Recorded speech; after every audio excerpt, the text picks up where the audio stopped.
or I'd like to call the quarterly board meeting of the California State Board of Optometry in session. Let's move quickly. Oh, first I want to thank the Silicon Valley Community Foundation for hosting us. Thank you, staff, for arranging that. It's nice to be in another part of the state. I've been advised by our hosts that in the unlikely event of an emergency, they'll come in and show us to the exits, fire exits, etc.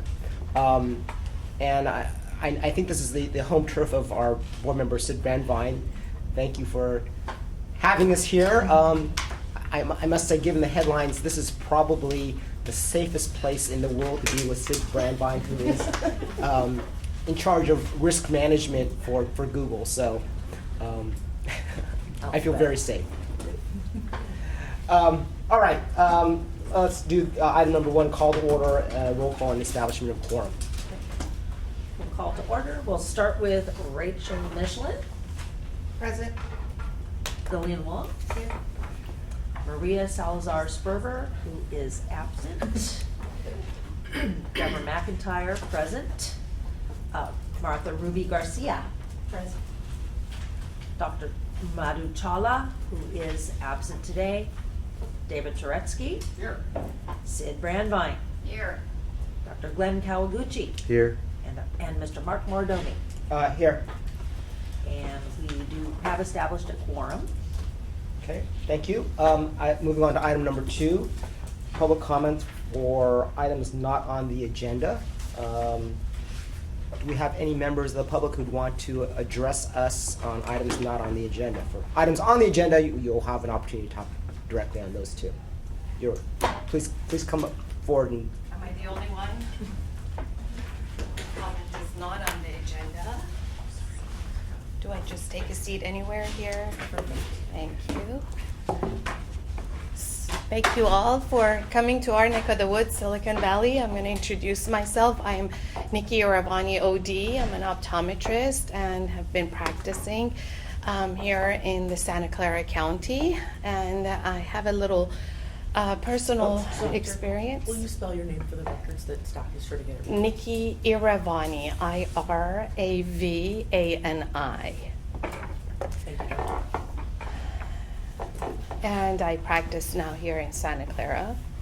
And therefore, since you are all in our neck of the woods, it just made perfect sense to visit with you all and thank you for the time and share a hardship personal situation that happened to me that has been on my list of things to do on my bucket list, that I need to share this with the board so that maybe it won't happen to another poor soul. So I will try to make this a very brief, as brief as I can. So I used to be in practice, and then I was at CooperVision. I was vice president of clinical research and professional services for Cooper, and led clinical trials for a number of years, and I called Biofinity my baby and got it FDA approved. And then I decided to go back to practice. However, I took a gap period to work on an app, iZam app. Maybe you've heard of it. It is a vision testing method, and I was working on this patent. So when I left CooperVision, and while I was working on this project, I was working from my home. And I contacted the Board of Optometry, as a good doctor would, to notify the board of my new address so that my mail and everything would not be sent to CooperVision. The representative who answered the phone asked me what was my business address. I said, I'm working from home right now. I don't have a business address. Are you saying that you're inactive status? No, I'm very active in my community, in my profession. I'm taking my CEs and I'm just working on a patent temporarily before I go back to practice. Well, we're going to mark you as inactive status. Well, I'm very nervous about doing that. What does that mean? That doesn't mean anything. You just, whenever you're ready to see patients and you have a business address, contact us and we'll switch you back to active status. You could even continue taking your CE, but you don't have to. As nervous as I was, I continued with my CE hours because I had absolutely no interest to go inactive. So I kept up with my CE hours. In that short period of time that I was inactive, I even received a patent for the vision method that I have. And then I decided to go back to practice and contacted the board to give my new address for the practice in Santa Clara. And I was told, you no longer have a license. How could that happen? Am I hearing this wrong? What do you mean? You never renewed it. I've been taking my CE. You guys stopped sending me that statement that I was getting the renewal notice for 22 years. I have been receiving that in the mail. The year that I go inactive, I never received that. So I thought that is a perk of being inactive. I don't have to pay that. My bad. I probably should have researched it and I probably should have known this detail better, but I trusted the individual who talked to me on the phone at the state board and said, you absolutely don't have to do anything. And I did nothing, and I never got that renewal notice that was coming like clockwork to me every year. And every so often I think about it, oh, okay, I'm inactive, so that's why I'm not making money. I'm working from home, so that's why I don't have to pay. So 2 cycles had passed and my license had expired, although I was extremely active in the profession and had even received a patent. And so what do? I'll pay retroactively. It's $300, $400. I'll pay for 2 cycles. I'll pay a penalty, whatever that is needed. I will take care of it. Nope, you have to go take boards and clinical part 3. So 24 years later, it is extremely painful to have to go take boards. But after sobbing and crying and dealing with my emotional crisis, this is what I need to do. I need my license. I am not going to give this up. I am going to take clinical. But how do I do that? So how do I practice? How do I get ready? Which clinical setting can I go to and work on my speed? Because I don't know if you are familiar with National Boards Part 3, it's all speed. And I called up Berkeley and I explained my situation, and I was told that because of HIPAA and liability and various other reasons, I have no permission to be in their clinical facility at all. I'm general public and I cannot touch anyone. And nope, basically me and my husband, who's an engineer, would have been the same at Berkeley. So I called my own alma mater, University of Houston. I explained my situation. I said I need training, short course training, so that I can go take boards again. And Houston said, well, what did Berkeley say? And I probably shouldn't have said what they said, but I honestly explained what Berkeley said. And then the next day they wrote me a letter, said, we probably should do the same, and we cannot let you here.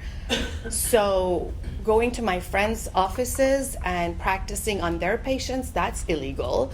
I don't have a license. I should not be practicing on their patients. How I managed to do this, that's another story, not time to discuss. There's IV injections and IM injections and speed of this, and old-fashioned lensometer that no one has in their offices, and prism reading and all of that. Let's not go there, but I actually had to take boards 4 times. And went through a lot of hardship, and I have my license back and I'm practicing and I'm very proud of it. But this has been on my list of things to do. I get emotional about this because it was very difficult for me.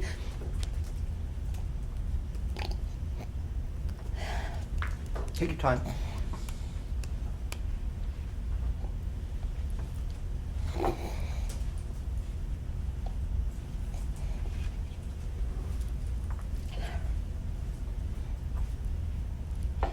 This was not part of the agenda. Thank you.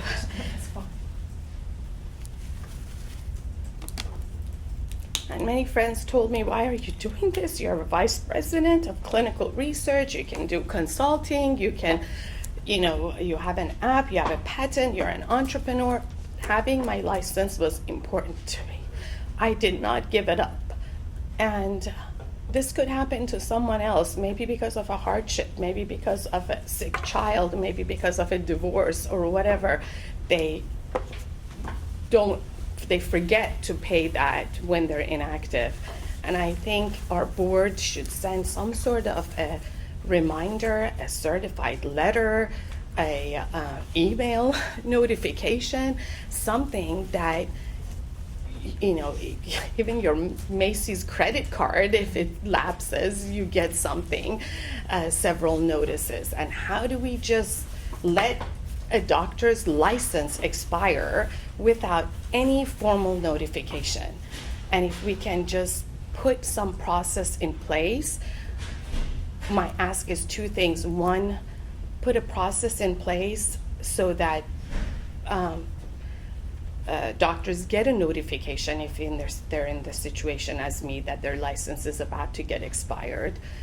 Part two is once it is expired and now they've decided to gain it, to get it back, have a little workshop, have a crash course, a 3-month period, a doctor. I'll open my office for those people to come in and practice and use my equipment and shadow me and learn or whatever. Have individuals, doctors in the state who would be willing to coach, tutor, mentor, whatever, someone who wants to get their license back. Since this has happened, and few doctors who know, they've actually written to me and they've said, I let my Texas license go or whatever, and I really want it back, but I have such fear of having to go through that, and so I'm not even doing it, and that's a shame because everyone needs a second chance. Maybe they want to, maybe they, for whatever reason, hardship, they let it go. Mine was an administrative error, but in other cases, maybe it's other personal life circumstances. So that is my ask of the board. If you would please consider this. This has been a very big thing on my list of things to do, but wanted to just have this opportunity to share my story with you. Thank you. That was worth coming down to Mountain View for. Oh, thank you. Thank you very much. I would have come to Sacramento. I've just been very busy with this new getting back to the practice, but I thought it was 2020 I was going to make it happen, and it was my luck that you guys were here. Otherwise, I would have come to Sacramento. Thank you. If I can ask staff for a future agenda, if you can provide us a report on what notice the board gives to folks whose licenses are about to expire for lack of payment or other reasons. And then also information of what the regulations or policies or laws say about someone who's on an inactive status, and at what point a person on inactive status loses their license, what the rules, policies, and laws are on that. Dr. Armani, may I ask, what year was it that you began working on your app and your patent? In 2013. Okay.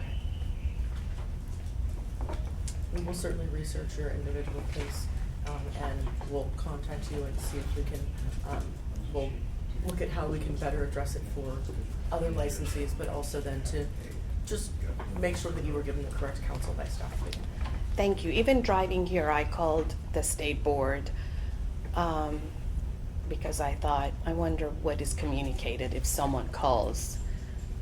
And so I made a very random call just half an hour ago while sitting in traffic. And they said, I don't think you need to do anything.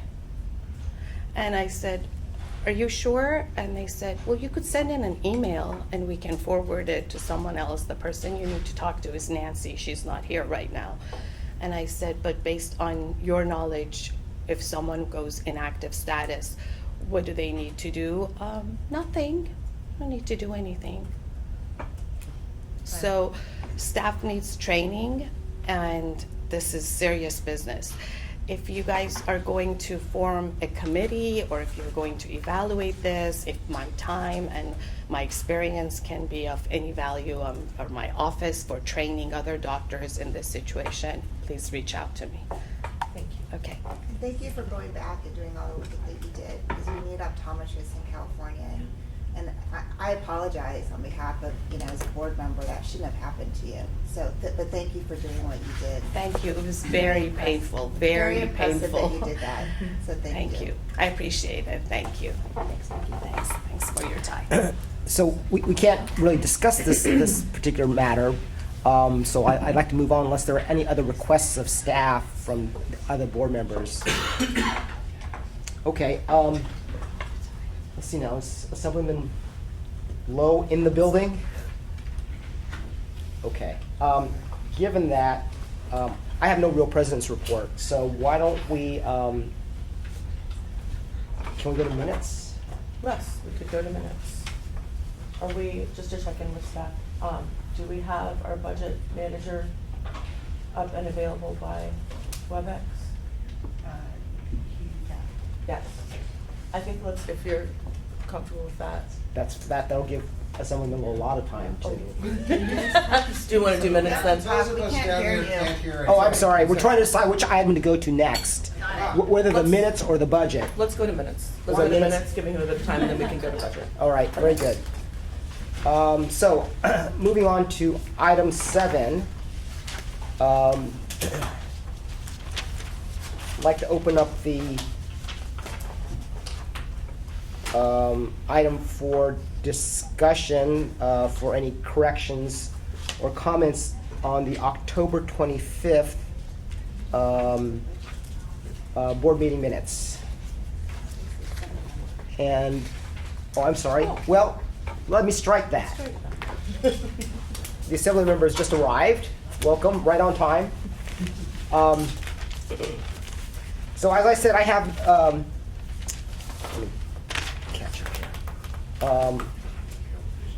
I have no president's report. And in lieu of my president's report, I want to see whatever time I would have taken up to Assembly Member Lowe as a special guest. His biography is in our pamphlet. I'm proud to say I think I know Mr. Assemblyman Lowe when he was a council member or mayor way back when. And although his bio does not mention this, he is the son of an optometrist. So he's been around optometry his entire life.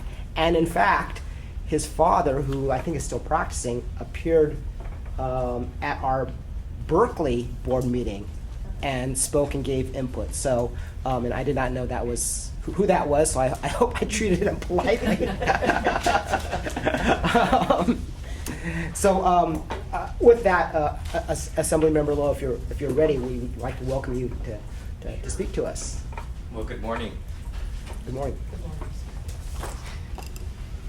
Good morning to the entire board. It's good to see some familiar faces here. But first of all, thank you very much for your public service, not only to board members, but also staff alike. I know that you travel from all over the state to participate in ensuring that we have as much consumer protection as possible. My name is Evan Lowe, and I serve as a state assembly member just south of this area, just one city down. But also serve and have the honor of serving as the chairperson of the Business and Professions Committee, which has jurisdiction over the Department of Consumer Affairs. This is the first time I've ever presented or came before any board on the Department of Consumer Affairs of close to 40 or so boards, and I share that with you because it goes to show the importance of the issue and the bill that we are trying to accomplish and tackle here. As previously mentioned from your board chair, come from a family of optometrists, And if I can't actually be a doctor, my father said, well, you can at least play a doctor as a good Chinese son. So I'll attempt to do as best as possible, but forgive me. The reason why I'm here today is with respect to a piece of legislation, Assembly Bill 896, which addresses some important matters. As you may recall, just as part of the process, I was presented with an organization and a challenging issue, Vision to Learn, that came to us and said, we understand that we are not compliant in the state of California and that we wish to be compliant. And I have to say, in the wide arena of things that we work on in the state of California, it's not oftentimes that you see a entity that will come and say, we want to actually be good actors. In fact, to the contrary, here in Silicon Valley, there are some other actors that just don't care about the regulatory framework and just do the things accordingly. But this is not the case. And I mention that to reaffirm the importance of the goodwill and the good intent of the practices that we want to see. And so if we do not have the rules and regs in accordance and in compliance with what we see in the state of California, let us have a frank conversation about what protections we want to see, while also helping to support the intent of what the entities try to accomplish. So again, this was brought to me with an organization, nonprofit, and Vision to Learn, specifically to say that we like to be compliant and we want to help support the things that we all doing in the state of California. Last year there was a rush to accommodate this issue at hand, but I understand that there might have been some hang up with respect to the legislation. So I come before you to ask for your support and engagement in recognizing these key issues. And so I know we've also been in conversation with the California Optometric Association in helping to craft much of the language and ensuring that the work of ODs are valid and recognized on consumer protection, that we do not see subpar standards, and that this is specifically with doctors at the helm of ensuring the type of practices that we want to see. So again, I just simply come before you to say hello, to thank you, but also to answer any questions that you might have. But I do think that it is somewhat unorthodox for me to come before a board, as I've not done so before, but to reaffirm the sense of urgency that I think we all want to see the laws and regulations that we have in place to ensure that we have the protections.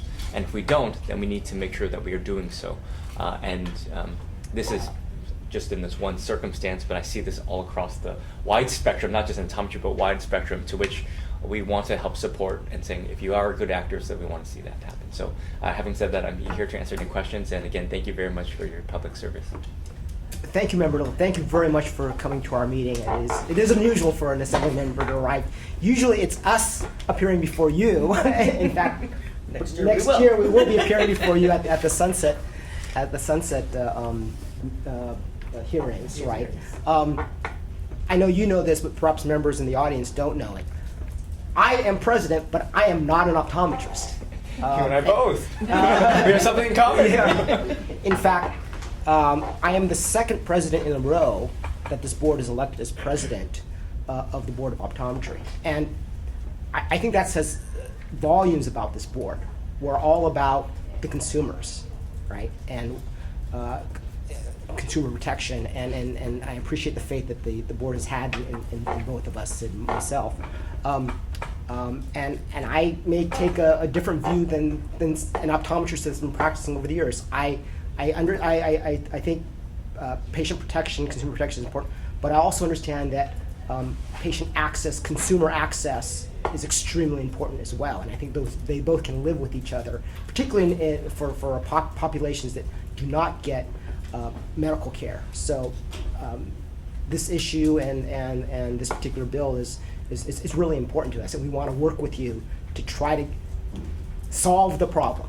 That's certainly my intent. I know that's the intent of all on board.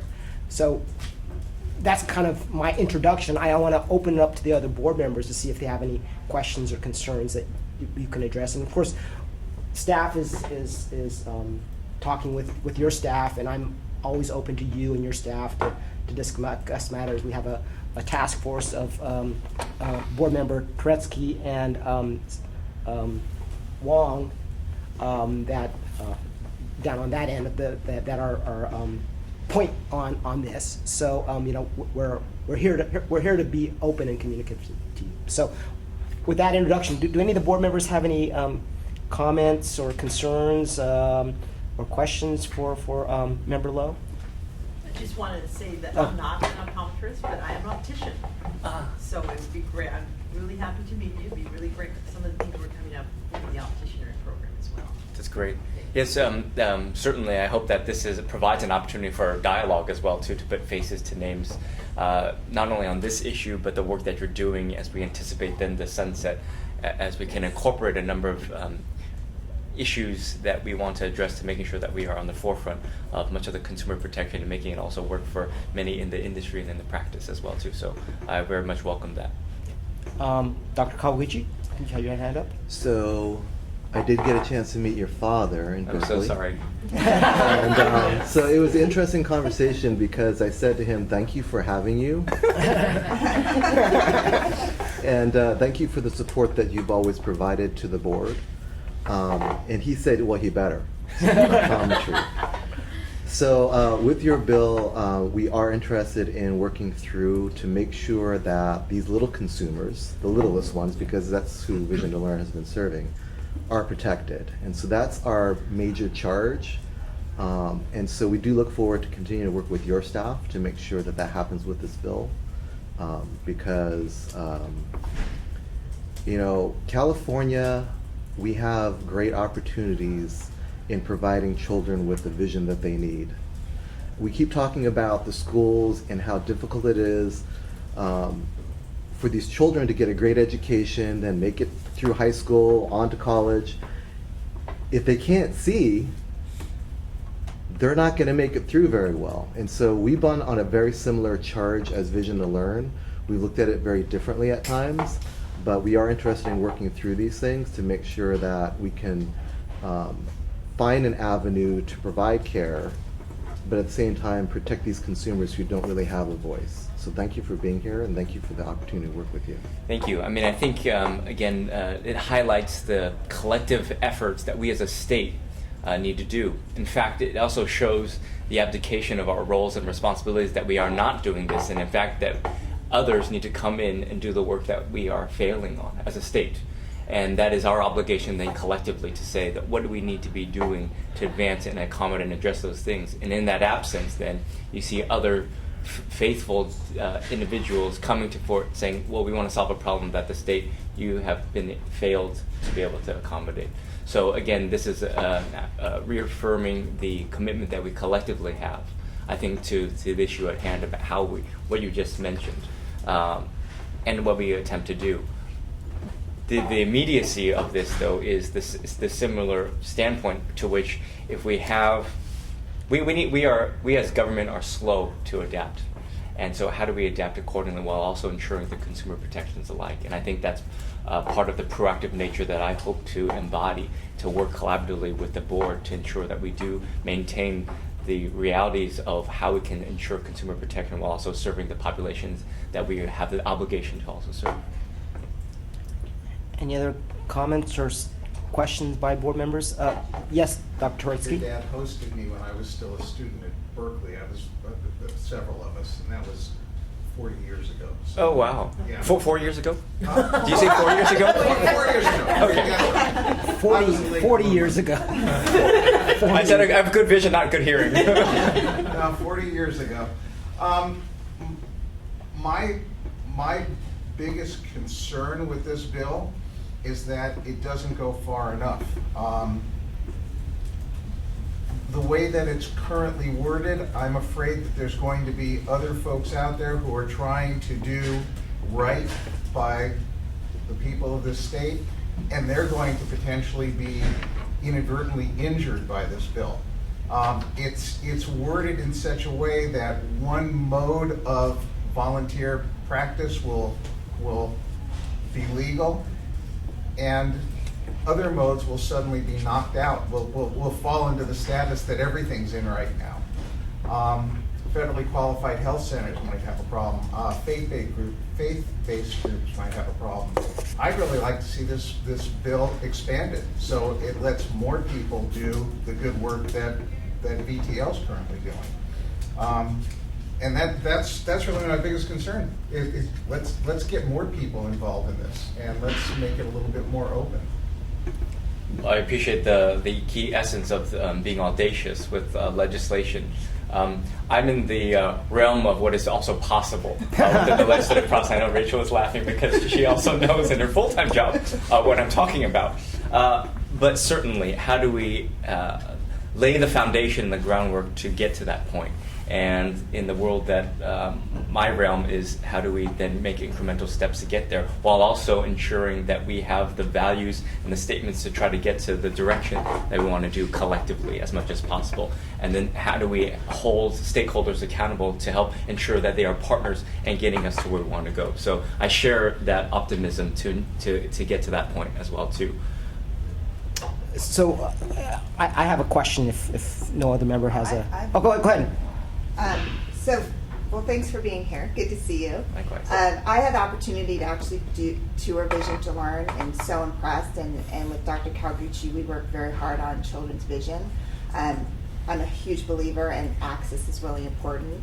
I agree with Dr. Turetsky that we've talked for years about how we can expand and making sure that all Californians across the state, wherever they are, have access. But I also completely get where you're coming from. You have to be pragmatic, and sometimes it's baby steps along the way. So I guess one of my questions, so there's supposed to be amendments in print. Are the amendments in print yet or no? Well, we've been working with the board, and what I understand is that we've taken almost 98% of the amendments Okay. that the board has also provided to. But again, that's here to help continue further Yeah. dialogue about how we make sure that we And move Vision forward. to Learn is they're good. Yes, all stakeholders. I know that our staffs are in conversation with the board, with COA, with Vision to Learn. All stakeholders are in continuous conversation. I guess and if I could make a statement, it's knowing that you have to take baby steps, and sometimes I think we as a board also have to take a leap of faith when it comes to doing things that are kind of outside of the box. I would really, look at how we could support what you're doing, because I think that doing that is important. I think we haven't been able to address this mobile clinic issue for I don't know how many years that we've been working on it. We haven't been able to move forward on our initiatives around children's vision. And I'm very appreciative that you've taken the leadership on this, because I think that it's not, as you know, nothing's perfect. And just because we have ideas now and we work with you on the bill, you have to do the work inside the building. And you never know what can come up from your colleagues or a committee hearing, and there's always give and take. But I think that, at least my perspective is, this is a great first step to getting that conversation going, and anything I would recommend to my colleagues that we could do to support you would be helpful in some of the initiatives we've tried to do in the past. Sure. Well, thank you very much for the observations that you made.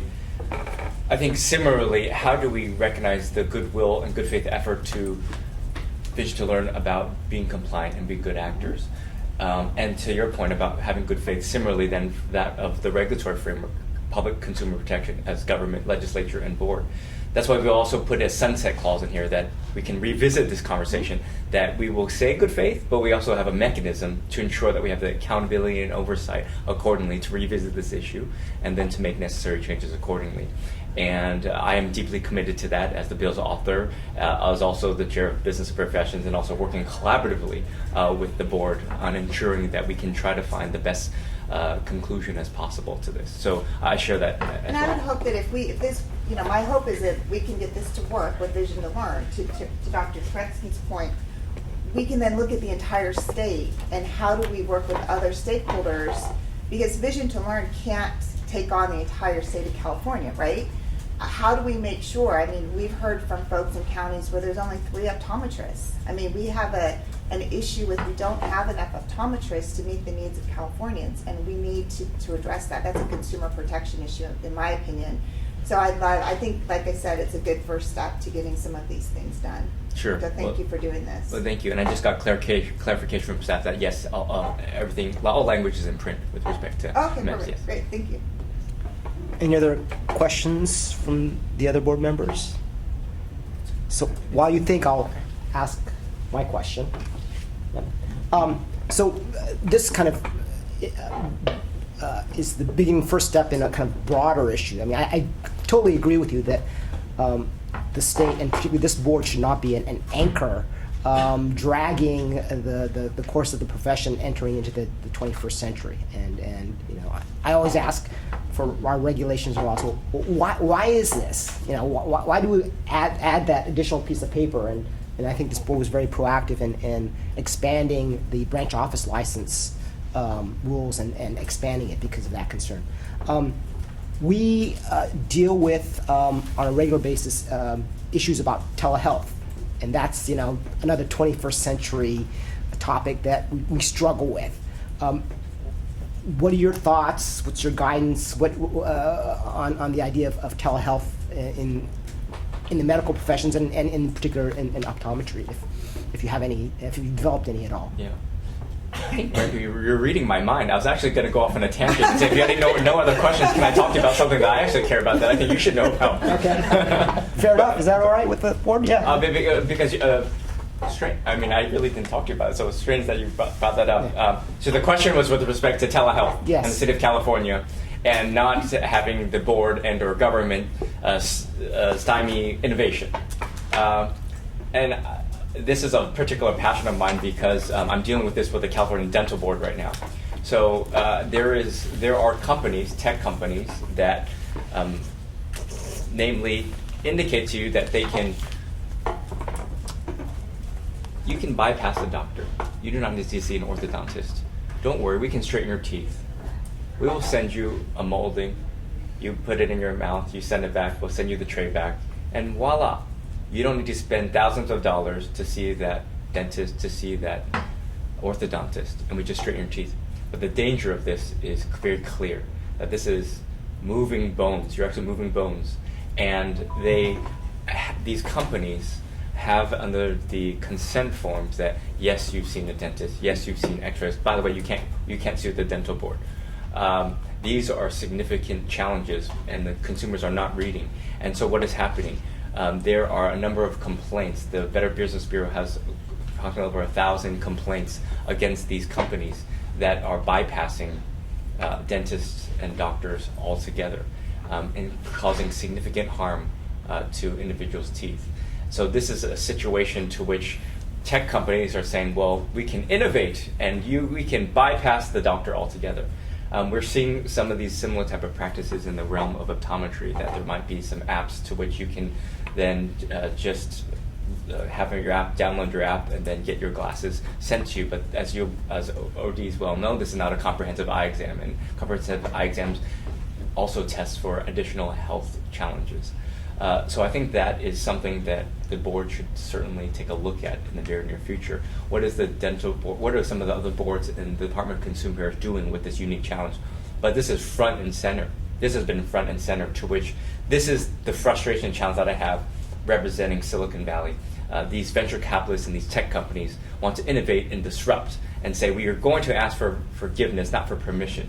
And by that time, the consumer's already chosen. What am I talking about? Look at Uber and Lyft. They already have the market share, so the consumer is saying, well, why are you hurting Uber and Lyft when the regulatory framework says, well, you need to have some basic protections for the consumer. And that's what I see here in some elements of that, in which you see in the guise of telehealth, well, why are you disproportionately hurting communities of color or poor communities, to which we have technologies to which you can straighten teeth? Why would we subject poor Californians, working Californians, to spend thousands of dollars to go to an orthodontist to which they can't afford, when we could just do it with the ease and access of technology? Simple, right? Well, that's not the case. And this is of significant concern, and that's why you've seen reports after reports going against these companies saying that this is doing significant consumer harm. And by the way, look at the unscrupulous business practices to which they have in the consent forms. Yes, I've seen a dentist. Yes, I've had an X-ray. And by the way, you can't sue the dental board. Well, how is that? How is that? That's just terrible business practices. So we're seeing some of these similarly within the realm of optometry, and I think it might be prudent for the board, given that you are the subject matter experts, to help guide us. I am not the subject matter expert. To help tell us what we should be doing and looking at incorporating technologies that exist while also ensuring the consumer protection. And that's the difficulty that we attempt to find. But that is where we are uniquely challenged, because what happens in the legislative process? The legislative process is such that industries will ask legislators to carry legislation and or oppose, and then coming up with various arguments in support or opposition. And it sort of gets lost because we're not subject matter experts, and we're dealing with thousands of bills, and that might not be in our core key area of interest. So that's where I think I specifically am asking the board to help guide us and provide us clarity and anticipating what you are seeing, because you see it day in and day out. Okay. Does that adequately answer? It does. It's a fantastic answer. Yeah. It will help us guide our work in the future. Well, and they're marketing to younger people. They're marketing on Instagram and Snapchat and all that. And so young people are looking at it because all they do is use their phones. So they think, oh, Well, they're marketing to everyone who does everything Yeah. online and who wants the instantaneous Exactly. gratification. Why go to the orthodontist, every month when I can just send the Exactly. mail? Yeah. That saves me a lot of time. yeah, totally. Or I can do my eye exam without having to sit in a, so you're right. I mean, we've got to do some better work around that issue. And then it passes on from the eye care part up onto the optician. So we've got to do some measurements, but they're bypassing that and having problems with that. Sure. And the fear is that the consumer, just given the advent of technology and how we disseminate information, the consumer is ill-informed about the realities of their health. Who is best equipped to best determine and tell the consumer about their health? It's the patient-doctor relationship. It's Dr. Internet. and to your point, Rachel, a board member, it is also that of what you're seeing is the marketing tactics. So these companies are hiring these celebrities, going to the consumer directly and saying, this is great. And yet you're actually seeing these companies go after and have been suing a number of the boards in multiple states, as well as suing any dentist in this framework that complains or has some kind of argument against the business practice. But again, these are, I feel confident to be able to speak to these issues because this is the mentality of the venture capital world here as we sit in the Silicon Valley Community Foundation. That of just, let's just invest, let's just disrupt, and then we'll just go into ask for forgiveness. But by the way, the consumer will already be on our side. And that is of significant frustration. But just take a look at the Better Bureau and look at the complaints, look at what is actually happening. But this is, and I'm not going to say it's coming, it is already here within optometry. So, but again, it's not being anti-innovation. How do we support the technologies that exist while also ensuring consumer protection? And there is that sweet spot. Thank you very much. Thank you. The board, in its wisdom, was at last board meeting or meeting before, developed a telehealth work group that's continuing to look at this. And so your comments are really helpful as staff as we prepare the research for them, and also looking at that demographic as well, who uses Snapchat, who uses the internet for a lot of, and so we're approaching as well some of the students at the School of Optometry at Berkeley, to have them become a part of our work group so that we're thinking about that edge. It's about access, it's about technology being a part of your everyday. And so thank you so much for giving us those comments and that guidance on it. We appreciate it. Sure, and it's just an observation that I'm seeing in some other entities too, but if we can get your guidance, we very much welcome that. Any other thoughts from the board, Dr. Turetsky? Can I ask a very low-tech question of the assembly member? If you have time. Sure, why not? This is not too far from home, so works out well. One of the biggest, my group sees loads of Medi-Cal patients. We see about 50,000 Medi-Cal I'm sorry, what patients group here. is that, Doctor? I'm sorry, what? What group is that? Advanced eye care. And we do primarily nursing home and mental health rehabilitation centers. So we see about 50,000 residents a year. Our biggest issue, and I'm not even going to go with Medi-Cal payments, I'm going with just getting licensed for Medi-Cal. If there's a new grad that comes out of Berkeley and he or she wants to work with our group, we're looking at 6 months before Medi-Cal will have an application and a Medi-Cal number for that individual. By the time that number comes out, that applicant's gone. They've gone to work for another entity.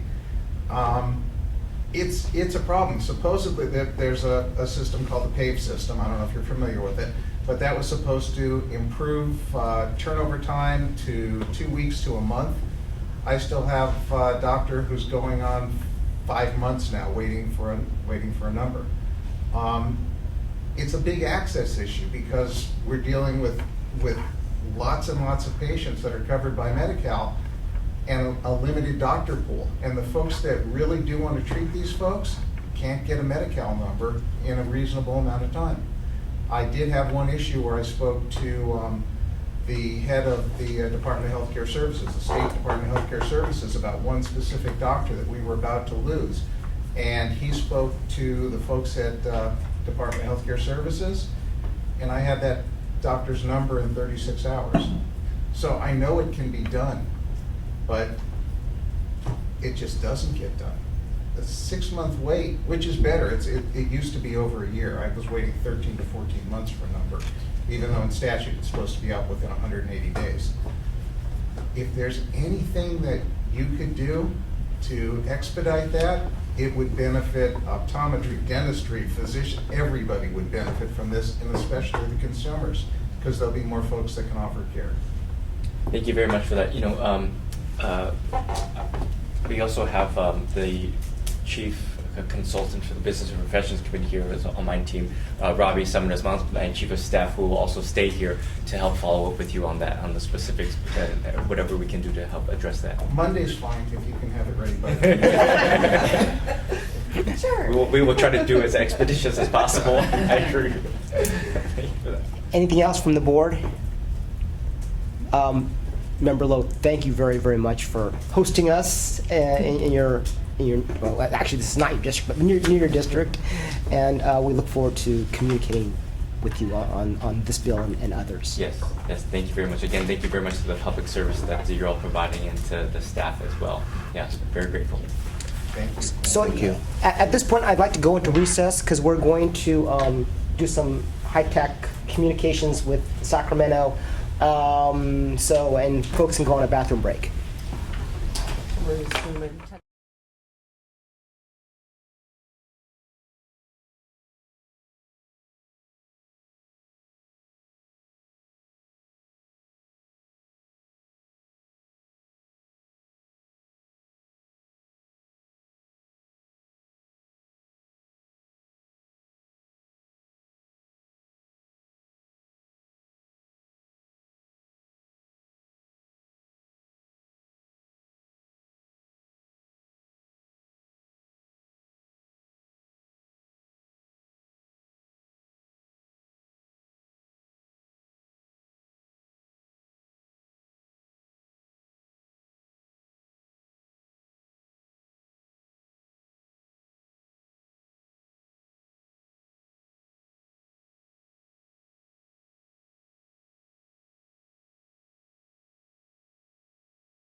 All right, we're back on the record.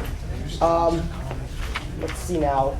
The next item we have on the agenda is item 5, update by representatives of Department of Consumer Affairs regarding Department's administrative services, budgetary, human resources, enforcement, etc. We have Robert De Los Reyes and Brian Skews, who are appearing telephonically, I suppose. Is that the right term?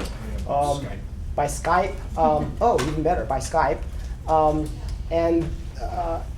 Within their report, they will talk to us about a problem with our budget that our staff, working with Department of Consumer Affairs, has uncovered. So if you could listen very carefully to that portion of the presentation. Glenn, did you want to say something? Yes, so I think at the last full meeting that we had in Sacramento, some of you raised an eyebrow when you saw our last budget report. And I wanted to assure you that since then, our executive officer, Shara, and our assistant executive officer, Cherie, have done a lot of research in partnership with the finance team culminating in a annual budget meeting that I also attended with them. And so there are some opportunities that were uncovered, the key being really an imbalance of authority to spend and what we need to spend for appropriate staffing and running of the board. So we look forward to hearing from Brian Skewis, and then I think after that, Shar is going to share some additional thoughts that she has about our budget. So you want to turn over to Brian? Yes, can we turn over to Brian? All right, Brian, it's all you. Wherever you are. Hello? Brian. Good morning. Sorry, I had you guys have my microphone muted. I was trying to listening to the webcast and being ready to present here. So missed a little bit of what Dr. Kawaguchi said, but just want to give you guys an update today. Good morning, Mr. President, members of the board, and staff. My name is Brian Skewis. I'm a manager at the Consumer Affairs Budget Office. Thank you very much for your time. I was asked to present a budget update as it pertains to the board. I'm going to discuss the condition of the board's fund and the state of its current year budget and expenditures. First document I'd like to discuss is the fund condition statement. Looks like we may be on the projection on this slide, but fund condition statement will be the one that shows the actual governor's budget. It's titled Analysis of Fund Condition. It's essentially a savings account. The fund is essentially a savings account from which each year's budget is allocated and revenue is deposited. While there may be sufficient cash in the account, the board is still required to adhere to its annual budget as approved by the governor and legislature. Fund condition starts with, or has essentially three main components: a beginning and ending balance, revenues and transfers, and expenditures. Those were broken out. The beginning and ending balance occur at the top and bottom of the page, revenue in the middle, expenditures towards the bottom. What you'll see in the current year is the board started the year with approximately $2.8 million in the fund, $2,790,000, is projecting to collect $2,075,000, and is authorized to spend $2,314,000. There are some other direct to fund charges that happen under that $2,314,000, and then we have an ending balance in the current year of $2,182,000. That's going to be the balance for the year. That's based on projected revenue and full expenditure authority. This leaves a slight gap, causing the fund balance to decline. However, at this time, the declining balance should be monitored, but isn't something that needs to be acted on. The Budget Office recently completed the building of the fiscal year 2020-21 budget, which was released by the Governor's Office in January. With the building of that budget come several adjustments that affect both the current year and the budget year expenditure authorization. These adjustments are primarily associated with changes in the cost of staffing and benefits, and in the case of this year's budget cycle, relates to the costs related to the utilization of the Attorney General's Office for enforcement activities. Additionally, the board submitted a budget change proposal for expenditure authority related to an occupational audit. You'll see anticipated revenue for fiscal year 2020-21 of $2.3 million, expenditure authority of $2.3 million as well. Now that the budget building process is complete, we have a better picture of the board's expenditures and trends associated with those expenditures in the current year. That's going to, the expenditures in the current year are going to apply to the projection document, which is, I believe, the one that's on the projector right now. Projections show multiple years of actual expenditures. You'll see 16-17, 17-18, and 18-19 actual expenditures. The yellow column is a current year revised budget, so it incorporates the changes that I just discussed in the building of the 2021 budget. It displays current year expenditures through about the end of the year, about the end of December. Shows a percentage of the budget that has currently been spent, projections to year end, which is a collaborative figure column that's created utilizing budget staff and program staff to make sure that we're adhering to any unanticipated charges that are coming. And then we have an unencumbered balance, and the unencumbered balance is essentially the budget minus the projections to year. As you can, if you scroll to the bottom of that document, you'll see that the board's budget is extremely tight, reverting approximately 0.1% its expenditures. There are a few areas where we can discuss where these shortfalls are occurring. 4 primarily. First one being in staffing, second one being in facilities, third being in Attorney General and Office of Administrative Hearings, although that isn't going to show deficient on here, and I'll explain why in a second. And then finally, charges related to the Office of Professional Examination Services.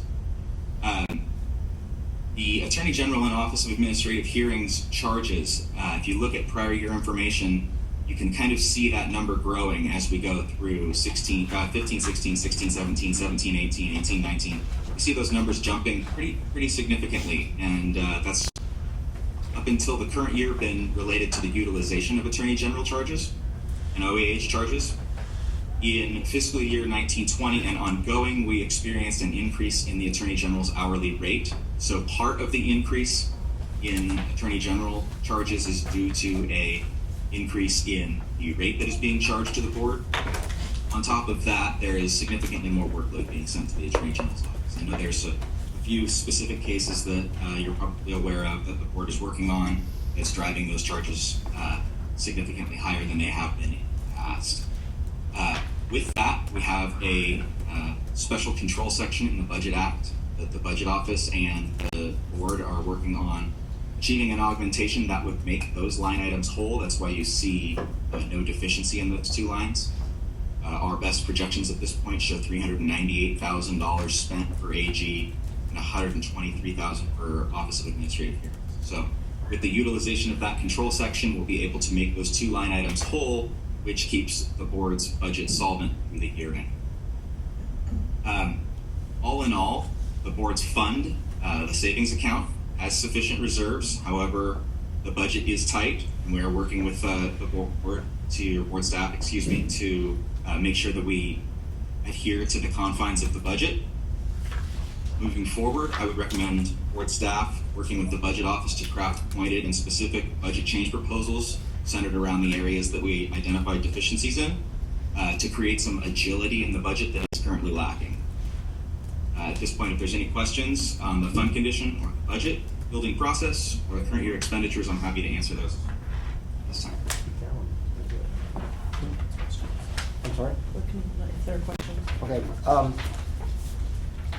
Sharon will have some comments and questions, but before we go to her, do I have any board members at this point that have questions or comments? I have a question and a comment. Sure. Member So Brendel. relative to the Attorney General and the Office of Administrative Hearings, I recall specifically a board meeting where at that time, I believe Secretary Michelin had asked for a detailed accounting and distribution to staff as well as the board of the time and materials that we were being billed, and we were flat out denied.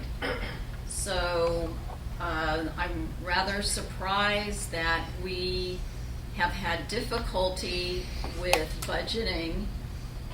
If we had been given perhaps some of that detail, we'd have a better understanding and we would have been better positioned to challenge the budget that was recommended to us by the state, because we don't get to build our own budgets. And therefore, we're grossly deficient in both of these areas as well as others. And the same goes for the investigation line. I'm really surprised here. Usually if there's a differential of a couple percent, there's a way to explain it. But when it's 50%, it's very difficult now to hear what we're hearing. So just observations, but I know we're on record as a board asking for materials on this. We did it twice. Twice? 2 different board meetings. Okay. And Well, my memory was only one. My- But at least I got one of the 2. My memory, Member Grandvine, was that there was the request in February of last year. We did provide the following board meeting, I believe that was April, additional detail. Part of this is that we actually have a fully staffed enforcement unit. And so we are sending more cases to the ALJ and then to the Office of Administrative Hearings. And then additionally, as Brian mentioned, the significant increase in, particularly for this line item, the significant increase in fees charged by the Attorney General's office.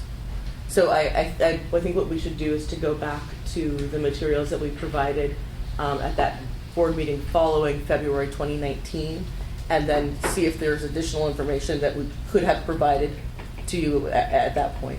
And I think it's even before your term Okay. that this conversation has been going on, because it has been, I think, at least 3 or if not 4 years. It was at the LA meeting, downtown LA. Yes. Okay, Yeah. there we go. Yeah. So now it's easy.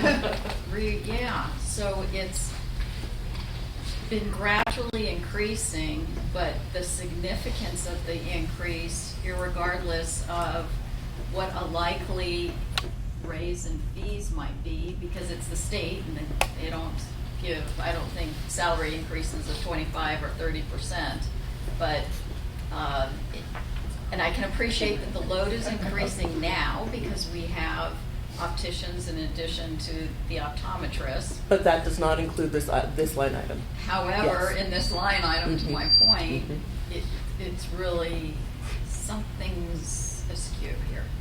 Mr. Skewis, will you ask Brian if he recalls the increase per hour for the attorney, or do you recall, Sheree, the increase per hour for Attorney General fees? Brian, do you recall what the increase per hour for the AG fees was? I think it was 50%.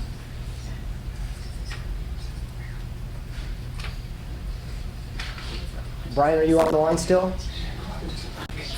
Are you on mute? Or he disconnected himself. Hello? Heard nothing that you said. And I'm then, sorry, it changed from 170 to 225 per hour. So there was a change of $170 to Sorry, $225. pardon me, I'm again dealing with a delay on the webcast. Yes, the AG rate changed from $170 to $225. In my time at the state, going on 12 years now, the rate has been unchanged until now. So we're dealing with essential decades worth of increased costs of doing business that have been absorbed by the AG. and I recall that the board was discussing, was there another mechanism instead of just automatically sending things to the AG where there was further vetting of these cases before they went straight to the AG to ensure that we took all actions that we could take, that if there were ways to mitigate costs, we could mitigate costs. And then if you could explain, what was the comment about the imbalance in authority to spend? So I think let's start with Sheree, if you will address the process by which we vet or escalate claims to the Attorney General's office. So it's the entire case investigation process. So it's everything that we do, obtaining information, getting evidence, gathering documents, testimony. Sometimes we send a division of investigation out if we need sworn peace officers collecting that information or taking that testimony. Some of our cases, especially for optometry, when we're going to send it to take disciplinary action, we'll send the case to an expert witness to opine if it's within the standard of care or whether there was negligence or incompetence involved. Before we make the decision to send the case to the AG's office, we weigh whether a citation would be more appropriate. That's something that we do in-house, so where we issue a fine, they may have to take some classes or do some other kind of order of abatement. But it's handled more internally. We really only send cases to the AG's office when we feel that either taking the license or registration or placing that licensing or registrant on probation is the best scenario for consumer protection. And we don't really get a lot of cases that the AG rejects or that we aren't successful in pleading our case. So we make strong cases and we bring them to the AG's office. We can certainly maybe contact other boards to see if they have other things that they do before sending cases to the AG's office. But really, I think that our the way that we do it is really sound, and the cases that we send are strong cases where the action we're asking for is appropriate to the case itself. We have a rigorous vetting system that does start with analysts. We will include subject matter experts in order to determine if it really is outside the standard of care, if there is consumer harm possible. And then it's a discussion between our lead enforcement analyst, our executive, assistant executive officer, and myself before we send things to the Attorney General's office. So we're making sure that we don't just send willy-nilly things. We really are sending what we think is defensible. So I've recalled all these discussions, or most of these discussions, and being a lawyer, I'm always adamant about attorney charges.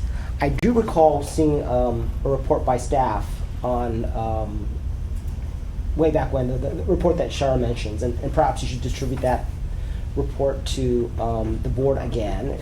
But my initial reaction when I saw that report was, oh, well, it lessened my heartburn, actually, when I saw the report. But as I'm doing some calculations here, the rate increase accounts for is a 30% increase, but the actual increase in costs are like an 80% increase.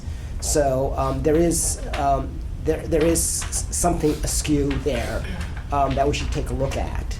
And I'm sorry, I apologize. The other question I had asked staff, and perhaps we should revisit this, was even if the parties agree to a settlement, I think we still have to go to the AG's office for that stipulation. That seems, coming from my other state and other government services, it seems a little ridiculous that if all parties agree, we have to go to the AG's office. So since we do have able legal staff from DCA, and I was told that the law required us to engage the Attorney General's office procedurally, or because of the form of the settlement. I'd like to inquire about that again and to see the actual law that says that forces that, because I'm wondering whether there's a way that we can change that law so that we don't have to run to the AG when everyone agrees that this is what the settlement should be. And we do, on a staff level, work closely with the AG's office. If there is a fast-tracked way in which we can have a legal aid prepare a document, then we do ask for that in order to reduce our fees. And so that is something that we do work with them. And the attorneys themselves are not the ones who set the rate increase, and so they understand that it is a pressure on the budgets of these boards. And so we are working collaboratively on each case in order to appropriately defend and notice our action, but to also be aware of the bottom line and what hours might not be needed. But I think that what I wanted to get back to was your second question, and that was the authority to spend. And I think that there has long sort of been a disconnect because we have a very healthy fund condition. We have at times been able, in years past, been able to revert hundreds of thousands of dollars from one-year budget to our reserves. That had mostly been on a strategic plan to not fill all of our positions. We found that in order to meet the increasing load that we are seeing for whatever industry, but not just opticians, for optometrists, we continue to see our number of applications increase each year, and we continue to see enforcement actions increase each year. And so there is a need for us to maintain the staffing levels that we have, but there is a need for additional spending authority to maintain those staffing levels. So we have a great fund. We have enough fees coming in to do what we need, but we, in these budget change proposals that Mr. Skewis mentioned, we're going to need to ask for more authority in order to cover the expenses that we have, so that there should be a way in which we draft our budget that recognizes the fact that program growth has occurred and that we should be budgeting for a larger AG spend.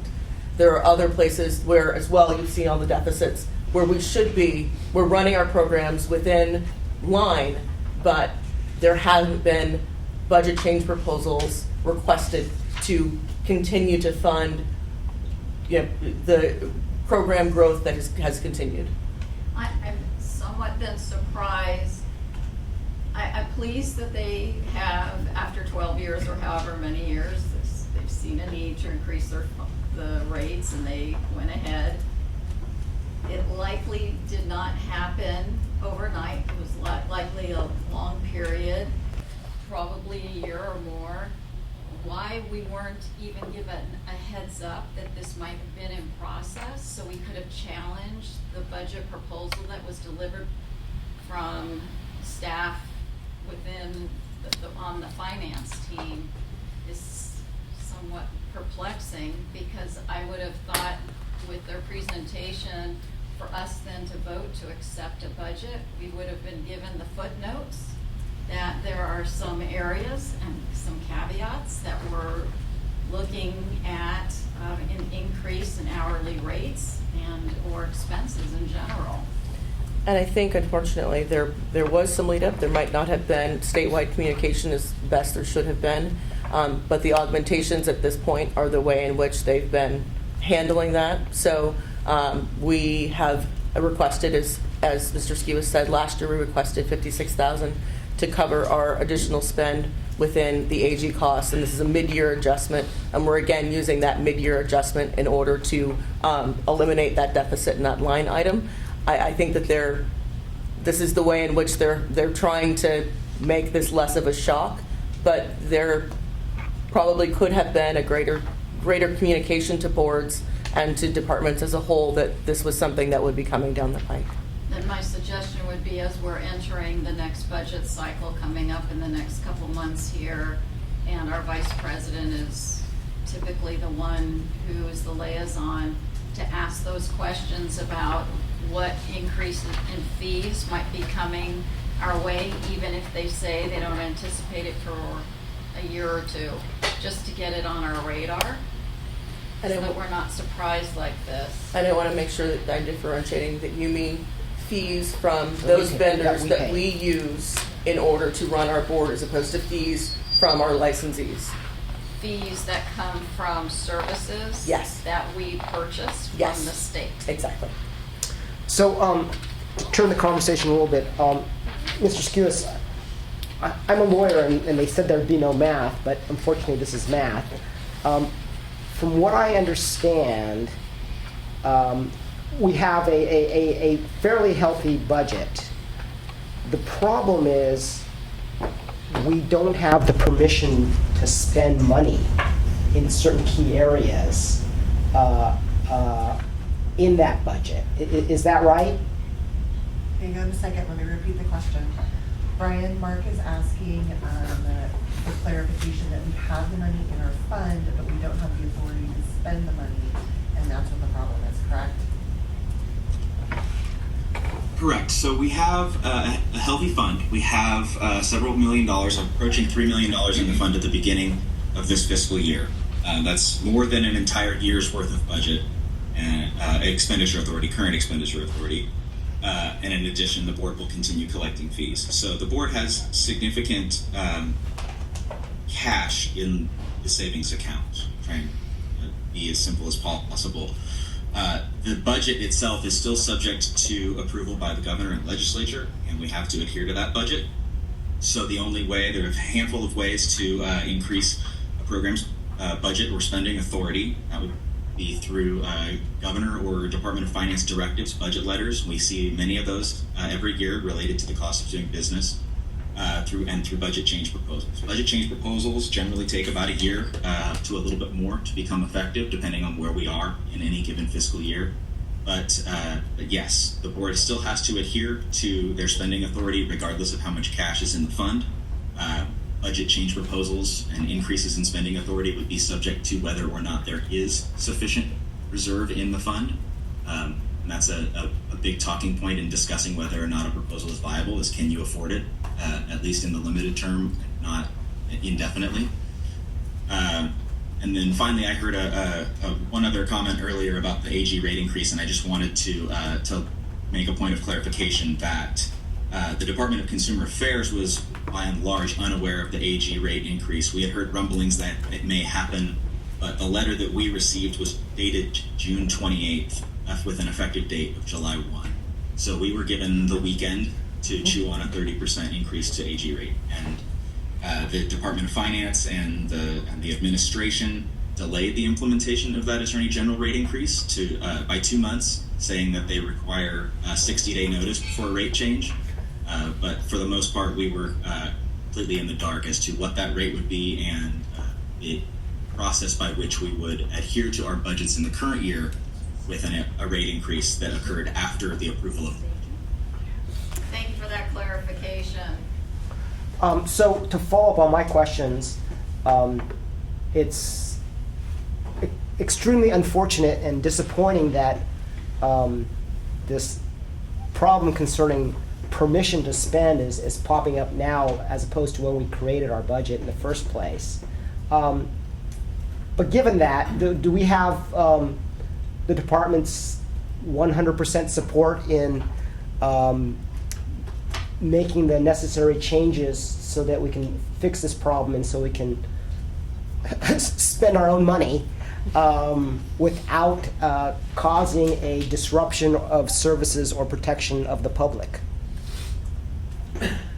Mark is asking if DCA is 100% supportive of us getting the budgetary changes to continue our work. I'm sorry, Sher, can you repeat that one time, please? Mark is asking if we have DCA's 100% support in making the budgetary changes that we need to continue spending and doing what we do. I'm unable to speak for the administration of Department of Consumer Affairs. Budget change proposals are generally crafted in the budget office. So we would do our best to help you develop as strong a proposal as possible. That being said, there are very limited, very few times that the actual Department of Consumer Affairs administration would step in the way of a board's budget change proposal. Again, kind of speaking back to my previous comment, if there was a significant financial concern, there would be conversations ahead of time. But with a well-crafted budget change proposal, with the collaboration of the board and the department's budget office, I don't see any reason why the department would support that. I think that President Mordomi is moving to the mic to ask an additional question. So who do we talk to get that 100% support at DCA? We have a process for budget change proposals. It starts with a concept paper. A budget change proposal concept paper is submitted to the budget office, and it's discussed at the budget office level and at the executive office level. Certain times programs are brought in to address specific questions regarding that. Assuming concepts are supported, we would move forward with crafting that proposal. So generally speaking, that process usually starts in April of the following fiscal year. So it's about a 14-month long process. Start in April, develop the proposals, and then they go through the various levels of review. State and Consumer Services, Budget, Business, Consumer Services, and Housing Agency, Department of Finance, and then the legislature as well. So give me a name. Who's on point? As far as support would go, I would say if you want a 100% thumbs up, I would ask the director. Okay, I'll tell the director that. And that's not a guarantee that the proposal will be accepted. The Department of because Finance. We have been turned down for so many years on so many things that we thought as a board were extremely mission critical. There is Just need at to be least prepared. I completely agree with Member Yeah. Brandwein, but there is at least the bright side that we appear to be in motions of having our current BCP approved for the occupational analysis of unlicensed assistants. And so we have actually had a track record in the last 3 fiscal years of having the spectacle lens, contact lens, and then the assistant occupational analysis approved. Hopefully our luck is turning, but it is very true. We're starting the process now in April and developing those concept papers in conjunction with Brian and Mr. De Los Reyes and Ms. Reyes, who is our budget analyst. And then we'll hope that those proposals will be accepted by the legislature, by Department of Finance, the legislature, governor, for the 2021-22 fiscal year. Those BCPs, though, were predicated on the merger, if you will, between the two boards. Very different than, I can even go back in memory when President Chawla was presiding of BCPs not going through. It's been 2 terms worth, at least that I've seen. And we just need to be prepared for that. And so maybe to come back to the board with the what if scenario that the BCPs do not go through, then what, President Mordomi? Well, unfortunately, since the situation is forced upon us, Yes. there will be critical services to the public that have to be cut. And consumer protection will be weakened. Sharon, did you want to add anything? Want to go over the else? broad? We are every day on the phone with budget, watching every penny we possibly can. We've reduced the number of staff we bring to our meetings. We've reduced the number of paper. I just vetoed that's an old recorder, and I vetoed a new one. So we're watching our dollars every day. We know. Can you go over the plan for BCPs as we roll forward and the kind of the timings of those? Yes, definitely. So we are currently, with the help of Mr. Skewis and Ms. Reyes and Mr. De Los Reyes, developing those concepts. And so those will be due to the budget office in April. We'll discuss those concepts and figure out the best ways for us to frame our needs. And then those will go to the executive. And from there, we'll likely get a few more, comments on how we might better strengthen our appeal. And then those will go through to Department of Finance. We would hopefully make sure I'm right, Brian, the end of this year hear as to at least the potential viability of those budget change proposals being acted the following July. So we're looking at a year and a half from here. It might be helpful suggestion for us to think about in our budget packet, in addition to receiving the status of funds and a report from our EO and others, that we receive a list of BCPs and the topic, the date that they're expected to go in. We can then track, because it is a year to a 2-year process, and it doesn't help the current fiscal year, nor does it typically factor in to the fiscal year planning for the next fiscal year. So this way we have it in mind so we can challenge based on if those BCPs do not go through, what our budget needs to look like. And we know you're doing everything possible because you have a slim budget to begin with for overhead with the staff, and it's just a real shame that it always comes down to that overhead. There's got to be a different and better way. Any other comments or questions by the board? Mr. Skewis, any other information you want to provide to us about the budget? Do you want to provide any last information about the budget? Yeah, hi, just one last thing here. I'm dealing with about I think a 30-second delay here. So I'm hearing the comments regarding a list of budget change proposals and discussion by the board on that. I would just advise to work with legal counsel on what is considered public consumption and what is a confidential working document. Budget change proposals, specifically like the language in budget change proposals, are considered confidential working documents until approved by the governor. And so as far as discussion on those in a public forum, I would defer to legal counsel on the best way to do that. but just a point of concern regarding general discussion while BCPs are in the process. But other than that, no additional comments on my end. Thank you for your time. Madam Executive Officer, anything more on this item? Any public comment? Oh, I'm sorry, thank you. Do we have any public comment on this, or actually, an item I may have skipped? Oh, the presentation by the Oh. assembly member or general public comment of items not on the agenda. Right, so any public comment on any of the prior items that we've discussed? All right, I hearing none. Can we move on to, let's see now, what's the next agenda item? I would move us to closed session. So we have minutes that we skipped. Do you want to do minutes now, or go to the closed session now? Minutes are actually after, agenda's after, but we can do minutes quickly and then move to closed session. What's our timing like that at this point?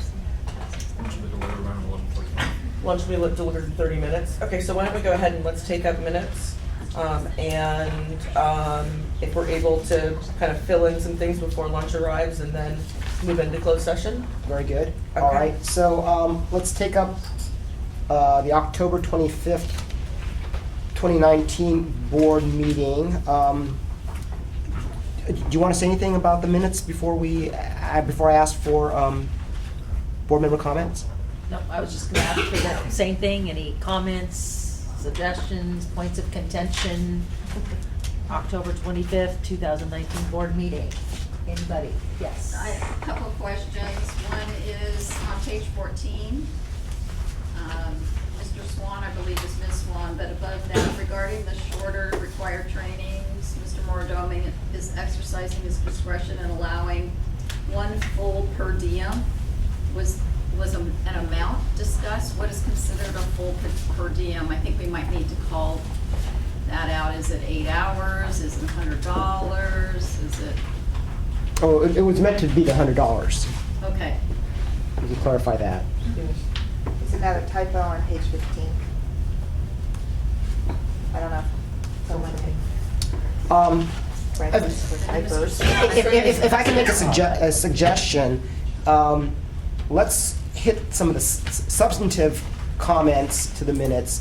If there are typos, why don't we submit them to the executive officer, and then at the conclusion of this item, we can vote to accept any substantive changes and then agree that any typographical changes, if they're merely typographical, can be made by staff. That's all right. While people are looking through the minutes, I do have one semi-substantive comment on item 7. I think this is regards to the board calendar. I can find it. Oh, okay, yes. So, page 19 of the minutes. It says that Mr. Mordomi moved to adopt the calendar as presented, period. What did we decide? Was there a decision made, or did we decide not? Did we not make a decision then? You decided to not make a decision, so you adopted the dates and took the locations as advisory, giving us the leeway to figure out that Fresno was going to be a little too difficult this year, and then to be able to choose locations that would be cost effective, but still allow a diverse portion of the state to participate in our in-person meetings. Maybe if we could put a little bit of that in the minutes. Okay. Yeah. Do we have any other substantive-ish comments to the October minutes? Okay. I'll do a vote at the end.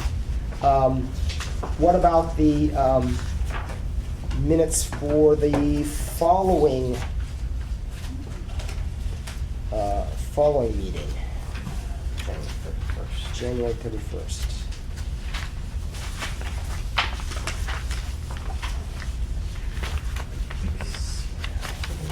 Page 25.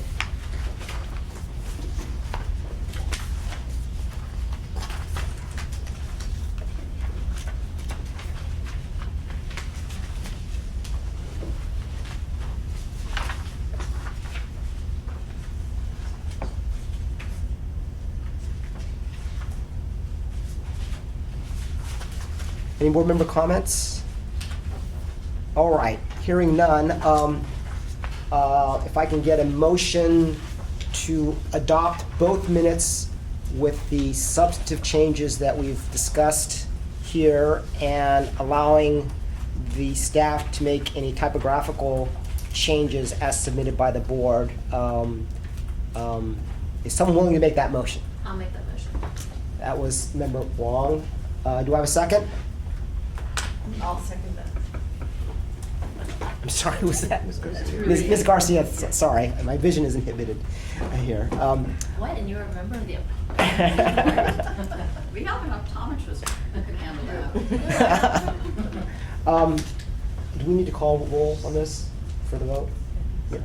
Yeah, okay. Might as well, all right. I'll call roll. And just for your information, the order in which I'm calling this is the order that our names were listed on the agenda today in reverse, ending with our president. Thank you. What's the rule? If you weren't there, can you still vote on the minutes? Yeah, you can, if you reviewed them and you find them to be reasonable. Okay. So we're voting to approve both sets of minutes? Yes. Okay.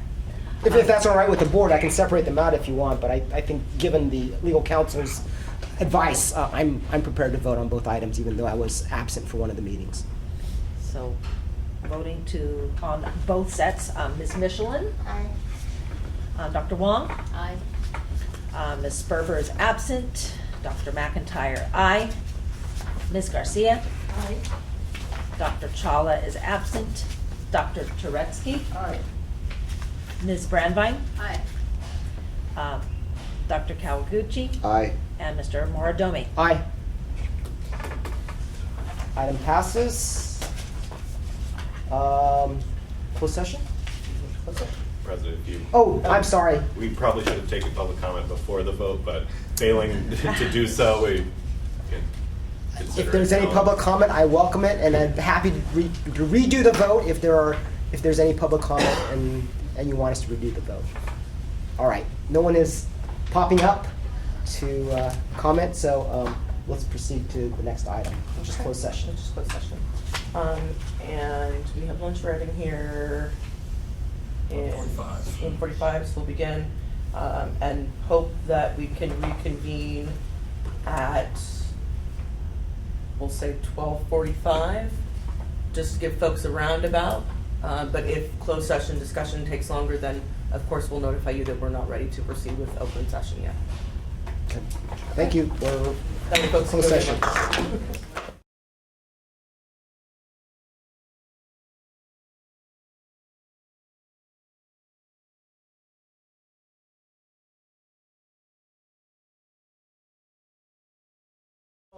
Our closed session.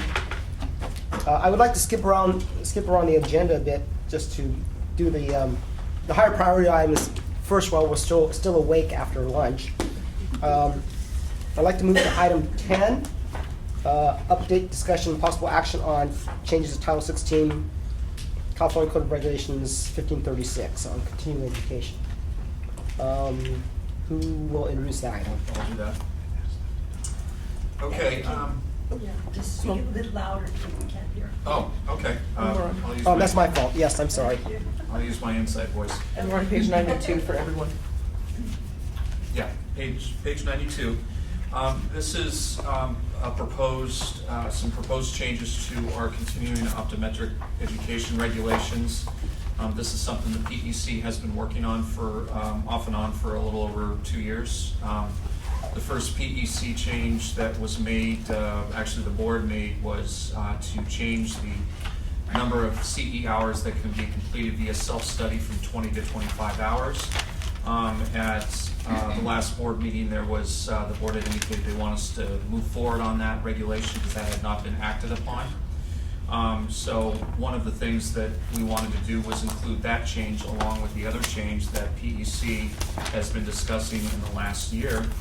The LRC also took a look at these regulations and made some good changes at the January 31st meeting. So we did consolidate their changes and recommendations in. I think the first point of discussion I would just like to raise would be a couple of folks in the PDC had wanted to define out, they wanted us to define some of the courses that would be required that would not be self-study, that were actually kind of your main hours, that they would be in certain areas. And Dr. Chawla had suggested using COPE as sort of a template for the course areas. We originally had put that in. The LRC had recommended removing it because, among other comments, it would create confusion. So just real quickly, I wanted to see if there was any consensus if we wanted to add that in. You'll notice below it, it's just underlined. If not, we can just leave it alone, and we'll move on to the actual changes to the text themselves. Question, add into what? I'm trying to just see. Yeah, and I'm sorry, we kind of chopped it off there, but originally it was down kind of at the bottom in proposed subsection N. The LRC had actually sort of rearranged that, so it would probably go into proposed subsection D2, but that would kind of be an article construction thing. We would work with our legal counsel to finalize that placement, but. So I guess it's already listed what the number of hours we have to take for each section. So this sort of seems to restrict some of the other possible continuing education courses that could be taken. Okay. So I think that was one of the thoughts. Okay. Well, if there's consensus, we'll just leave that list out and move along. Do we have any counter arguments? Okay. No, I think the list is too restrictive. Okay. Okay, very good. So if you look at your attachment A, which is on page 95, I'll just go through the text real quickly and point out the changes, and please weigh in with any discussion or anything. Subsection C, this is just the aforementioned increase from 20 to 25 hours of alternative methods. So that includes that change. Subsection C1, which is this change would actually define self-study to mean a form of orderly learning without participatory interaction between the licensee and instructor. It would set out different ways self-study can be accomplished. We all know it's pretty much going to be internet, but just for kind of covering all the bases, we put in things like CD-ROMs, DVDs, books and materials, et cetera, et cetera. This would define what self-study is, which would basically mean not live interactive, not in a classroom, anything like that. Can I ask a question? So if we're saying that this is self-study, if it's on the internet, you still have to take a test, and then we get a printed certificate. So do we need to define, this is just, I guess, to the whole board, do we need to define a way that people, there's a certain number of hours we each have to take, so if they're just doing it out of a book or on a DVD, they still need to get some kind of certification for that X number of hours, and I don't know how we would, I don't know how someone who's going to do a home study material without internet interaction to prove that they took a test to get the number of hours. Do you see what I'm saying? Well, currently, if you take a home study, you do a home study article, Mm-hmm. and you take a test, and you submit by mail, Right, you can either do it by mail or then they're on going to send you internet. back a Right. paper certificate. Do we need, I guess my question is, do we need to clarify saying that in addition to doing the home study, that they need to then have like a certificate that, Isn't that defined somewhere else? is there, okay. I'm asking Mark. Yes. I believe it is. Well, under subsection G is the criteria for judging courses approved by the board. That sets out things that the providers need to need to have before we can approve them for a course. Within H, that's where we discussed the proof of continuing education course attendance. And so, Yeah. within that, I'm sorry. So within section H, we detail out what each licensee needs to maintain in order to have proof of continuing education course attendance. And so I believe we have such other evidence of course content or attendance for the scene, location, date, organization. So we just don't need to clarify saying that they need to have a certificate for the home study center. Right. Right. So my understanding of the LRC discussion was that there are often times that there are certificates available, but at other times there are not. And that we could leave it to the discretion of staff that if something seems a little fishy, we can ask for additional evidence of course content, but that if you submit and aren't otherwise audited, then we, trust the admission of a licensee that they have completed the coursework they say they have completed. So we have a mechanism to ask for more if need be. During the audit. Okay. Are members okay with C1 or yes?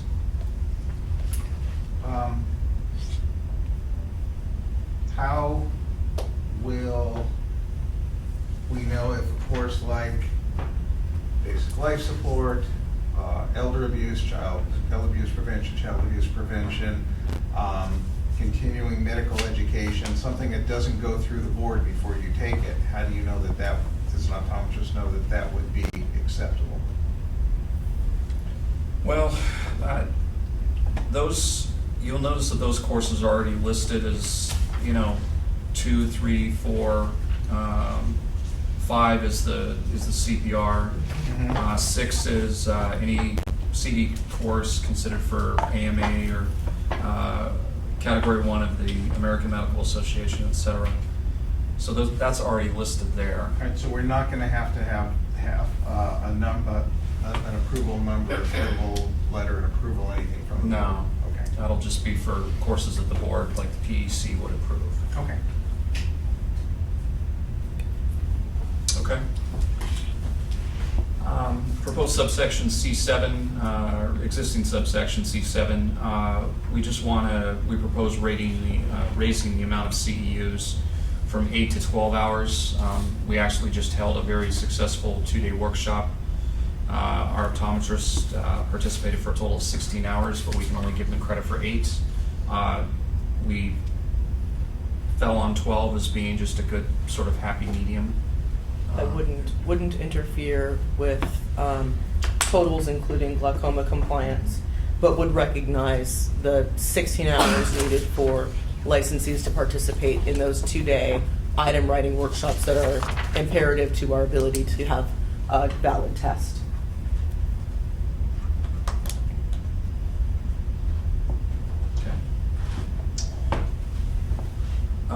Subsection D2. This is proposed text. We base this on based on the dental board regulation.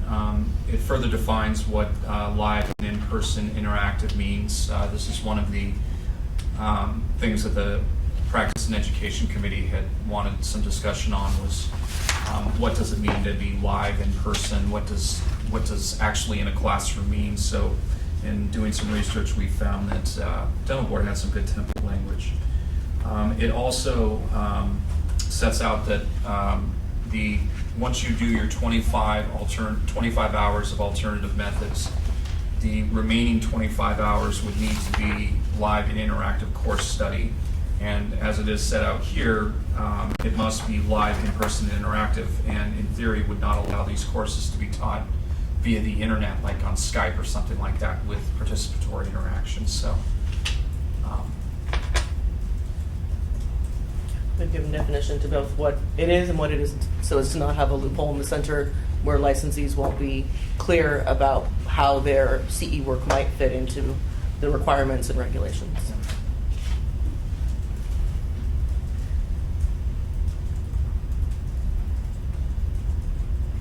Okay. Subsection E1, just a reference was added to Western Association of Schools and Colleges accredited programs. Subsection F, this was just a staff change to, first off, it's just the form attached by reference, just updating that form, which we'll touch on in just a minute. But the second is changing the 45-day timeline that all the applications need to be in place to the board 45 days in advance.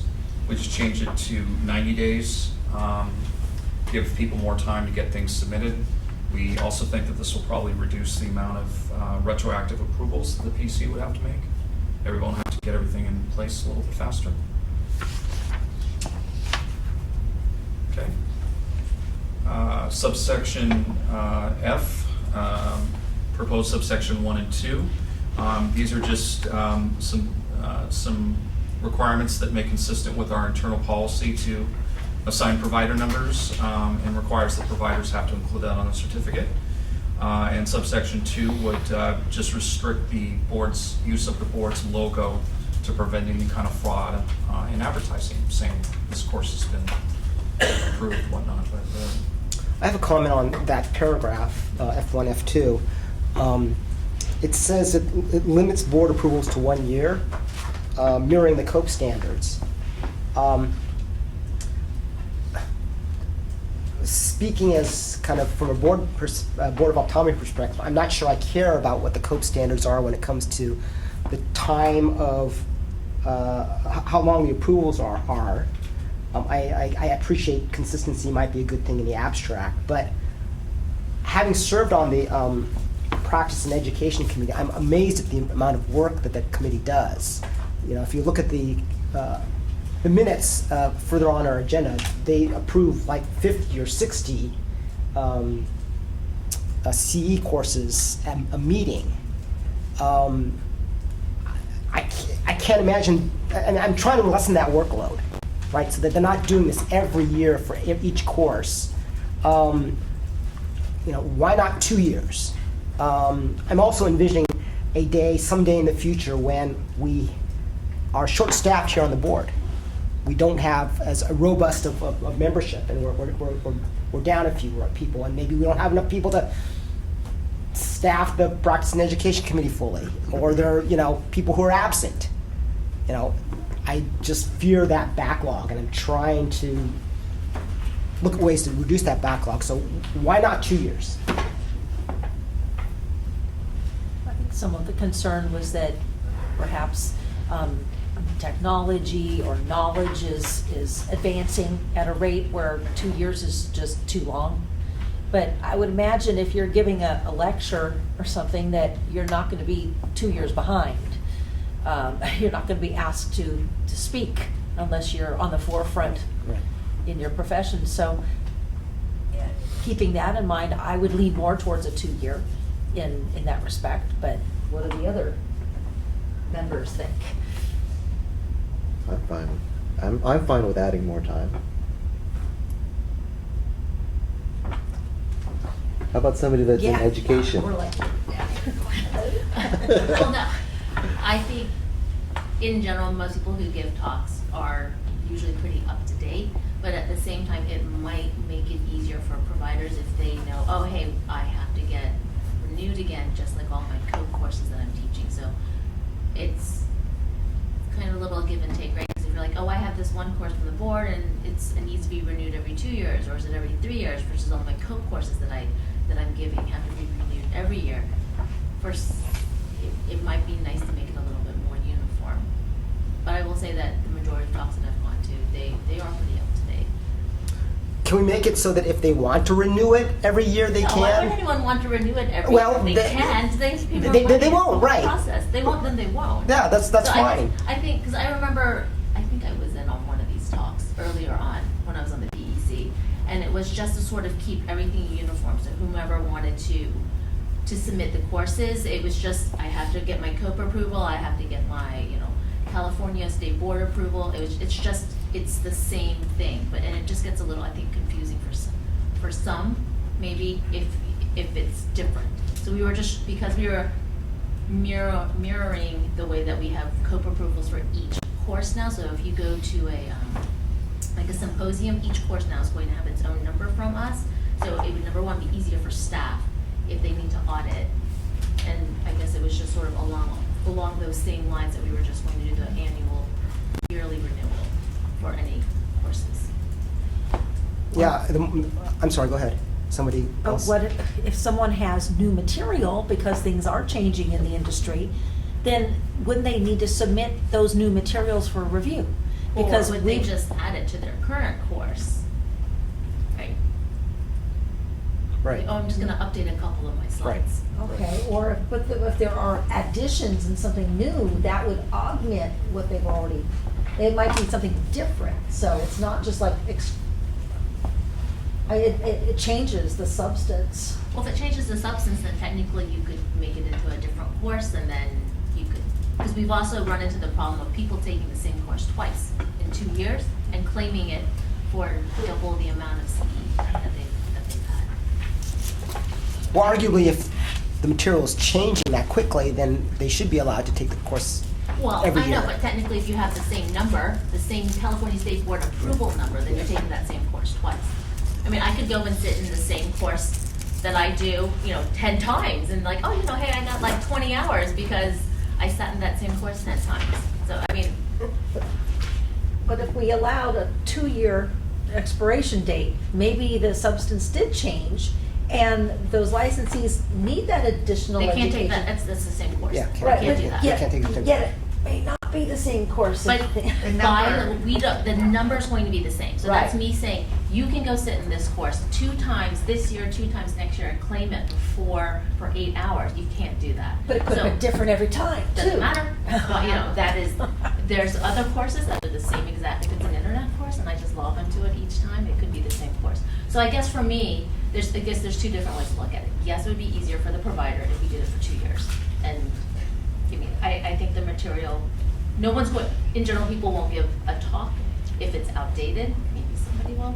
But I think we were doing it just to follow the code practice. It would just be easier for each provider to know that they have to renew it. If they're going to give that talk again, they're gonna have to renew it again. So I'm just trying to figure out in my mind how to give staff a decision. Would you like us to make a motion now on this question?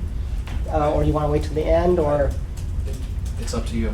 I mean, is the consensus for 1 year or is the consensus for 2 years? Well, I can't, as chair, I can't figure out whether there's a consensus one way or another. That's why I'm suggesting bring a motion. I have a question. Ruby has a- Will providers need, are these physical presentations they give, and will they need to schedule out to different cities, or maybe that gives them more time to reach a larger audience? So having it good for 2 years is going to give at least enough time. Well, especially if we're going from 45 days to 90 days, Right. that you have to have everything into us within 90 days, a 2-year change might be appropriate. Yeah. So, to ease some of the decision making here, I'm going to make a motion that we make it 2 years. Let's see if I get a second. I'll second. You can't do that. All right, we got a second. Do I need public comment on this? So you're just making motion on this 2 versus 1 year Yes. piece of it? Yeah, not piece, the right. overall. I mean, you can offer a public comment just in case. Sure, why not? I'm all about public participation. But I don't see anyone leaping out of their seats. So, can we should do a roll call, right? Who was the second? I'm sorry. McIntyre.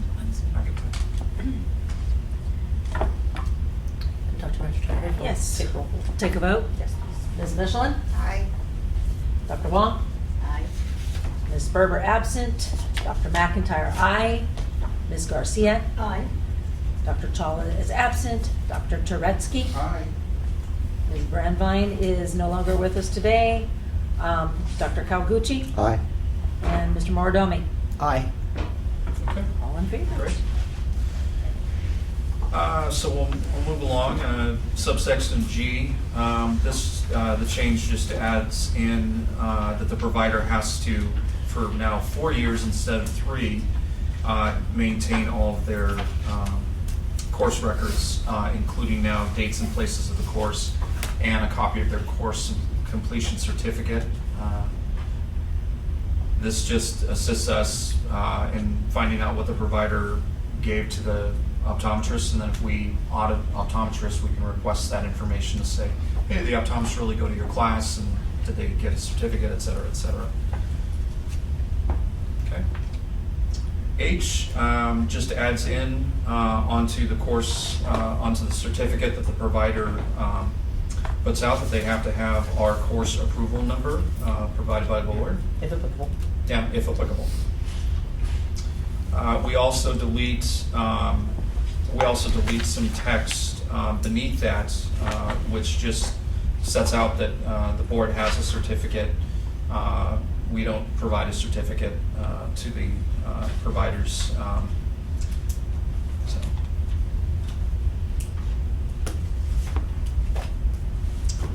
Okay. Moving forward to subsection, let's see, where was I? Subsection K. We just add in some text that a licensee needs to maintain all of their completion certificates or records on file, which are used for renewal purposes for a period of 4 years from the license renewal date. This again just strengthens our ability to, if we need to audit a licensee and make sure that they have all of their files. Okay. And then subsection M would just, we found this would prohibit a licensee from repeating the same course during the 2-year renewal timeframe, dovetailing off of what Dr. Wong was talking about. We did find that a few folks were actually doing that, and we discovered that during an audit, so this would prohibit that. Okay. All right. So the other thing I'll just refer you to real fast on page 99 is the updated CE course approval application. This is the application that providers fill out and give to us for their courses to be approved.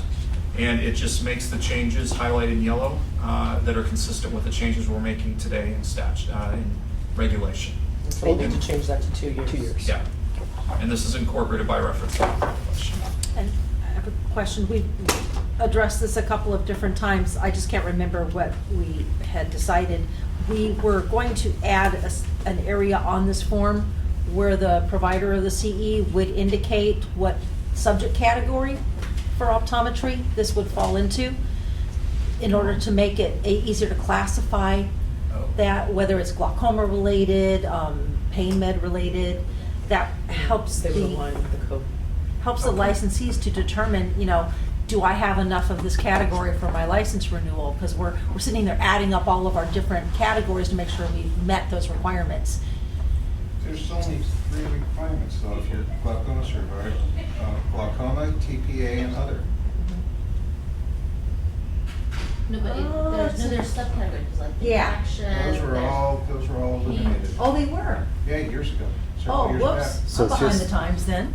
I'm still Unless- thinking it was all those separate Unless I'm categories. missing something and I shouldn't have a license right now. Because I thought we had one that was pain med related. Yeah, it used to be, yeah. That was Boy. changed about I'm old. a little ways ago. It is just 3 categories, right? Other, TPA, and glaucoma. I believe so, yes. Oh, well, then we probably don't need that because it's fairly straightforward. If it's not, then we shouldn't be doing what we're doing. So before I ask for a motion to approve, Minutes has changed here today. yeah, as changed, and you'll have to give me the magic language for moving this forward. We were at a suggested motion on page 93. All right. Do I have any other board comments or questions? Hearing none. Public comment. Oh, thank you. You're earning your salary. Any public comment? Seeing none, will someone make a motion for approval as set forth on page 93? Please. I move to approve the amended text for California Code of Regulations Title 16, Section 1536 and Form CE-01, incorporated by reference as presented and discussed here today, and direct staff to submit the text to the Office of Administrative Law for posting for a 45-day public comment period. If no adverse comments are received, authorize the executive officer to take all necessary steps to initiate the rulemaking process, make any non-substantive changes to the package, and set the matter for hearing. Do we have a second? I will second that. All right. Nice job. Did I ask for public comment yet? You did. I did. Sorry. Further board discussion. Oh yeah, any further board discussion? I think we're ready for a vote. Okay. Just to clarify what you're voting on, you're voting on the 2 years that you just voted on being incorporated into the materials here, so staff will make that change that you just approved. And the whole package. The motion. Yeah, great. All right. And to vote, Ms. Michelin. Aye. Dr. Wong. Aye. Ms. Ferber absent. Dr. McIntyre, aye. Ms. Garcia. Aye. Dr. Chawla absent. Dr. Turetsky. Aye. Ms. Brandvine absent. Dr. Kawaguchi. Aye. And Mr. Mordomi. Aye. Motion carried. Okay, we will start working on this rulemaking package. Thank you. I'm sorry, before we move on, Dr. Conley. I just wanted to make a thank comment. staff, specifically Mark, for the work that you put in on this. I know there was quite a bit of feedback that you received on this, so thank you for that. Well, I appreciate that. Thank you. Yeah, everyone's been, got really good input from all the members and from you too, so thank you. Great. Appreciate that. All right, we're going to jump around the agenda and move to item 11, update, discussion, possible action on 2020 legislation. I understand a number of people drove 2 hours or more to get here. Let's see now, how do we want to do this? We've already had kind of the introductory discussion. Do you want to come up and be ready to answer questions? I will go around the table here. Actually, why don't you introduce yourselves, and then I will go around the table and ask for board member comments, and then staff can kind of tell me what the board needs to decide or not decide, and suggest how we should act as this legislation is going through. So why don't you introduce yourself first? Sure. I'm Robbie Sumner. I'm the Chief Consultant to the Assembly Committee on Business and Professions here on behalf of the author of AB 896, Assemblymember Evan Lowe. Gina Frisbee, Evan Lowe's Chief of Staff. Great. Thank you for visiting us. No problem. Can I ask a question? Since we already heard from the assembly member earlier, can we hear public comment first to Fine. see if there's comments based on what the assembly member had said, since we didn't really take public comment after he spoke? Fine. I don't know if there is any. Is anyone else here? Is there any public comment? No. If you want. I mean, I'll just Very quickly. You got 2 tables here. Damien Carroll, Vision to Learn. I just want to thank all of the stakeholders, particularly Assemblymember Lowe, for coming, making a special appearance at the meeting today to highlight the importance of this legislation. All of the staff in the Assemblymember's office and the committee, and of course Shara and the working group for working to move this forward. We're really excited to have this passed this year. It's been a long time coming.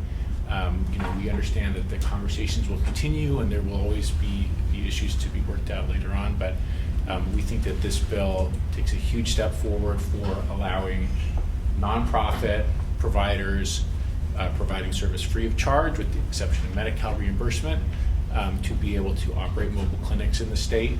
And it's going to allow Vision to Learn to serve tens of thousands of kids in California in the next year and for years to come. So we're really pleased to see all the amendments that were accepted. The bill looks really great, and we're thrilled. So thank you all. Any other public comments? Sorry, you're not required to identify yourself, but if you wish to, you Oh, can of do course. so. Damien Carroll, I'm the National Director for Vision to Learn. Thank you. Did you fly up from Los Angeles or are you in Sacramento? From Los Angeles. Okay, thank you for coming all that way. Oh, of course, we miss it. I as I mentioned earlier to Member Lowe, I'm all about patient access. I'm all in favor of that, but recognizing our duty for consumer protection. On this particular bill, the 2 major questions I have are, how will patients get follow-up, right? A van or a clinic comes in, they are given contacts, for example, or glasses, and they need to get an adjustment, or gee, the contacts don't feel right. There has to be some way for those patients to get access to an optometrist so that they have the right contacts, etc. And then second, and we see this in other industries. I read an article in the New York Times about pharmacists who are under pressure from your big providers, CVS, etc., saying you got to do so many prescriptions in an hour, and so they're just whipping this out, and it lowers the standard of care into the area of malpractice. These boards, these state boards, can go after the pharmacists, but if you're a poor pharmacist and you have a choice of losing your job or having some unknown board of pharmacy come after your license, well, you may just go ahead and defer to that big bad employer. We want to be able to go after that employer because we understand that optometrists may not have the power to speak up or stop this bad kind of business practice. So those are the two major things I'm looking for in something like this. But let me shut up and see what other board members may want to say to you folks. I would be happy to actually to speak to both of those points as well, just in terms of how we've been formalizing both the bill and the fact that we do work with some of those other boards where you might be drawing analogies. I know that for all the work that Vision to Learn does, they don't offer themselves up as being the full continuum of care for optometric services for the the student or whoever else that they're seeing. But the hope is that you can get them into the system. And then I know that the Optometric Association has worked really hard at trying to make sure that there's community access to care. And we as the legislature are always looking for ways to support that. But you're right. I mean, obviously, that initial first contact with the optometric services world can sometimes just be what kind of makes you realize, oh, there is an issue. Maybe this is affecting things like chronic absence. Maybe this is affecting the ability of somebody to be able to work. And so it's really at least being able to get them that initial contact, although I think you're correct that then there still has to be a responsibility for what comes after in terms of providing follow-ups, which is why the amended bill does require that information be provided about any available follow-up care that could potentially be offered to the patient. The other point that I'll make is in terms of the analogy to pharmacy, and we actually have the pharmacy board up for sunset this year, and what you're describing is one of the things that we've heard and that we're looking at through an oversight perspective. I do want to draw the distinction that for pharmacists there actually isn't a corporate bar. A pharmacist can be directly employed by a corporation. It's a model that works in your local CVS or another retail outlet like that, where those criticisms sometimes get made. That's not true for optometrists. Obviously, there will still be relationships between non-licensees entities and the licensed optometrist and the OD, but they aren't actually employed. So there is still theoretically full independent practice in terms of what they think is the correct thing to do as a professional. For the pharmacist, what we do is we do the pharmacist in charge model, where you hold somebody ultimately accountable for all the actual professional services. We could mimic something like that. For optometrists, we're doing something similar right now for court reporters for out-of-state firms. But for both those other examples, the corporate bar does not apply as it does with optometry. So very much willing to contemplate ways to look at having this bill give the board more authority over the nonprofits. But there are some distinctions between how it works when you're using an OD to provide services and when you're using somebody that doesn't have a corporate bar. And I think this is something we could definitely look at during the sunset review process next year if it becomes an issue with any of the Vision to Learn services. Absolutely.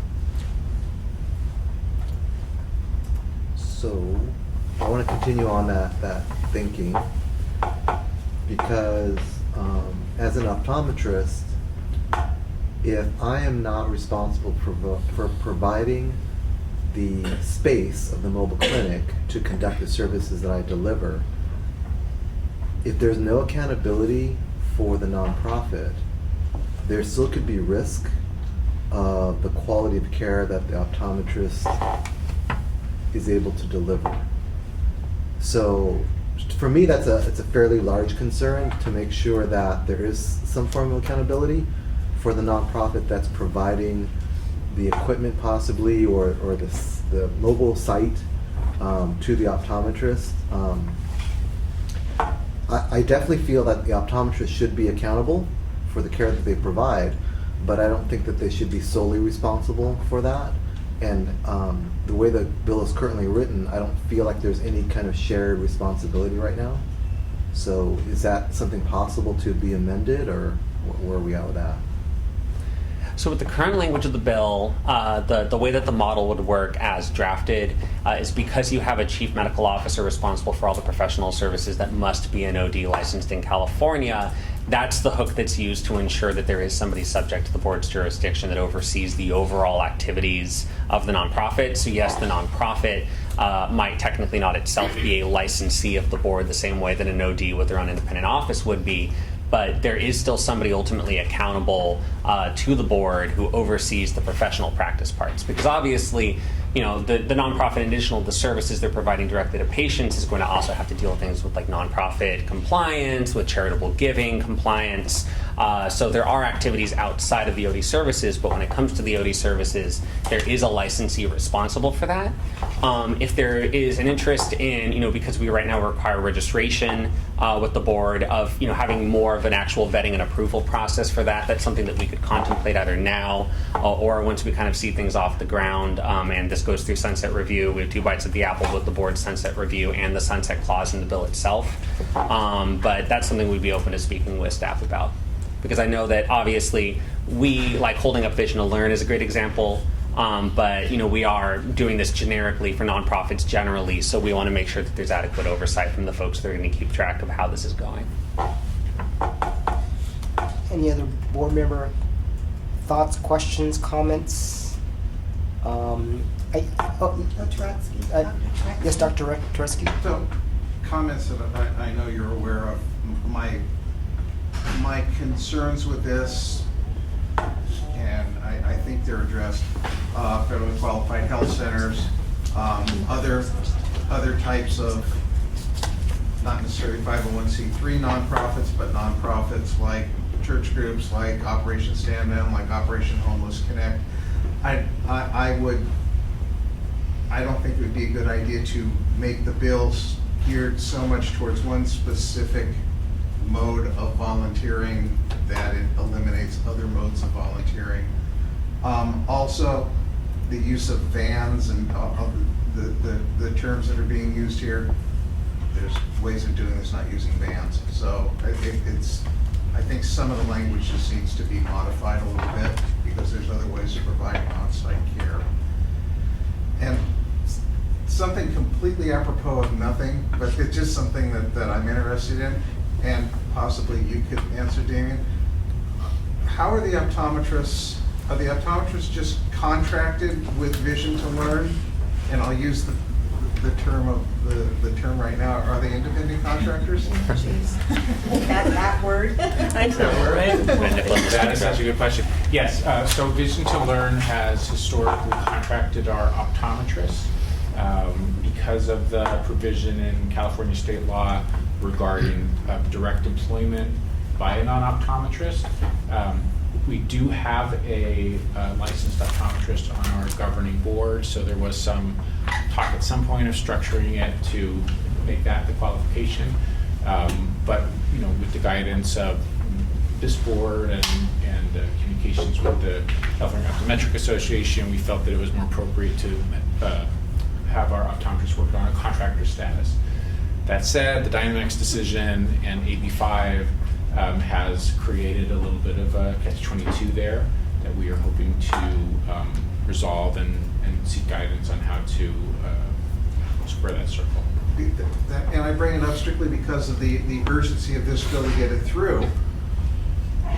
We might be able to get this through, and then AB5 is still going to be floating out there, and nothing, we've done our part, and you still can't do anything because of AB5. So how much of a political hand grenade would it be to put optometry, AB5 with optometry in this bill and exclude it? We are definitely looking at different ways to figure out how to deal with the optometrist with respect to AB5. It's been a conversation that we've been having with COA for the last year now. And we will continue to have the conversation and see where that goes. The leadership and everyone is aware. Optometrists are not the only profession that's kind of in the same boat. So, I'm seriously to bring it up because if we move on this and get it through, nothing might be you know, you're still worried about working in outside of the legal framework, and you'd still be working outside of the legal framework. It'd just be a different part of the law than the optometry laws. Yeah, one thing I can say is, I'm not the labor committee chief consultant, so, but to the expertise that we do have, we have been including the ramifications of Dynamex and now AB5 as boilerplate issue language for each sunset review that we've been doing. We're doing it for all the boards currently up for sunset. We did last year as well. So, you may be correct that there might be some consequences here as well if nothing gets resolved this year. Although obviously the author of AB5 is continuing to work with stakeholders on trying to further refine that language. To the extent that there are still outstanding issues next year, I can already pretty assuredly say that will be reviewed in the context of Board of Optometry sunset, not just for this specific program, but for all the other possible ways that the changes to the independent contractor status might influence the way that the profession is currently operating. David, I appreciate the fact that you didn't ask whether or not it was a hand grenade. You asked how big of a hand grenade it was. One other question, David. How, with the way VTL is currently structured, on professional liability insurance, is that provided by the doctor who's they have to provide their own? That's and correct. Does VTL require a minimum on that? Yes, I can get you those minimums. I don't know them off the top of my head. It's usually I know 1 that it's million, a- 3 million, but I'm wondering if it's less than that or more than that. I don't believe it is less than that. We also have a umbrella policy as an organization that plays into that as well. I'm not an insurance expert, but I can certainly get the board all the information about digital learners carried insurance, and I know each of our optometrists also carries their own professional liability insurance. Any other questions or comments? More. Okay, keep going. So Mark or Shara, question on this. So let's say this bill passes at 5 o'clock today. At what point would the regs be in place so VTL would be able to provide care? So we legally? are very glad that in our negotiations and discussions, we would include in bill language, as we've asked, and they agreed that there would be no enforcement action against a nonprofit operating as such simply because they haven't been affiliated with an optometric institution. And then there's also a timeline of 2022. Correct. Where within which we would need to have regulations set so as to further detail out how this process would work. Okay. And then to speak And to there's an urgency clause. Urgency clause. Ultimately, and this speaks to one of your earlier comments as well. The members' initial priority for this bill, which is why he attempted to get it accomplished last year, was just he wanted kind of the shroud of uncertainty around Vision Learn's current program to be resolved. We know that it's always difficult when somebody is out of compliance, either technically or otherwise. And the board has to, determine what it's going to do, both in terms of, what it thinks was the intent of the legislature, and then also just with its enforcement priorities, especially that you have to count on that great DAG rate. And so, that was his initial goal, and that's why he had originally narrowly focused it in on the nonprofits. We've already begun speaking about potentially opening it up. I don't view that as mission creep. I think that if there are other folks that would like to engage in similar activities, while it wasn't the initial intent, certainly not something we oppose. And as for the van language, we because the members' request is for the board to support the bill, we understand that doing that based on kind of vague insinuations of future amendments is difficult, which is why we worked with board staff to get technical expertise in advance of the board meeting, to get language into print, kind of demonstrating the fact that we're trying to take the bill in the direction the board is ready to support. The van language, I think, was included in that, but obviously I'm sure they're now working with board staff now that we've heard some of these comments, happy to revise that language as well. The goal is definitely not to be limiting. It's actually the opposite. We're hoping to be able to allow a lot of different folks to be able to provide these kinds of services. But we kind of started where we did with the initial impetus of the bill, and we're happy to do it in a way that both broadens it in statute and gives the board a great amount of latitude to be able to determine what exactly the program should be once the regs are completed. And in the meantime, that safe harbor provision is just to clarify, until that is up and running, they can simply comply with the existing program with the exception of the requirement for affiliation with the university. So I have an attached question. May I interrupt, Dave? I'm done. Have there been other organizations within California that your office have spoken to or worked with or come to you? Not at this time. We anticipate that there would be others. It's also possible that others, are kind of watching this legislation and thinking, okay, great, if this does go into effect, we'd love to jump on that as well. I also would say that, we're doing this on behalf of Vision to Learn, but it's been a very member-driven initiative, so, he's very agnostic, kind of, as long as it's generally applicable for folks that would come in and be similar good actors. While this is the nonprofit that we have in mind, we are hoping to be able to more generally open up this opportunity for other nonprofits. Any other questions or comments before I have mine? Has it Go been ahead. set for a committee hearing yet, or no? It is currently pending in the Senate Rules Committee, which was the result of the amendments being so substantial at the end of last year. But the amendments were just adopted within the Rules Committee, so we would anticipate a referral to the Senate. Until we hear otherwise, we're presuming along the normal timeline for when the Senate will be considering bills from the second house. That could always change, but a lot of that's kind of outside of our control once it leaves our house. Anything else before I make my comment and question? May I ask So a I couple? actually- Oh, yeah, I'm sorry. No, it's okay. Yes, please, no, board members, please. Go ahead, board members first. Oh, I'm just gonna kind of reiterate my comments from earlier. I think that, we've talked about two things, children's vision and mobile clinics now since I've been on the board, and we've never been able to move the needle. At least this is a step in the right direction. It's farther than we've ever gotten with our legislation. I know it's not perfect, but no piece of legislation ever is. It's always messy. And I think that from a consumer protection, especially, and I don't know, has anyone else gone to Vision to Learn and toured their thing on the board?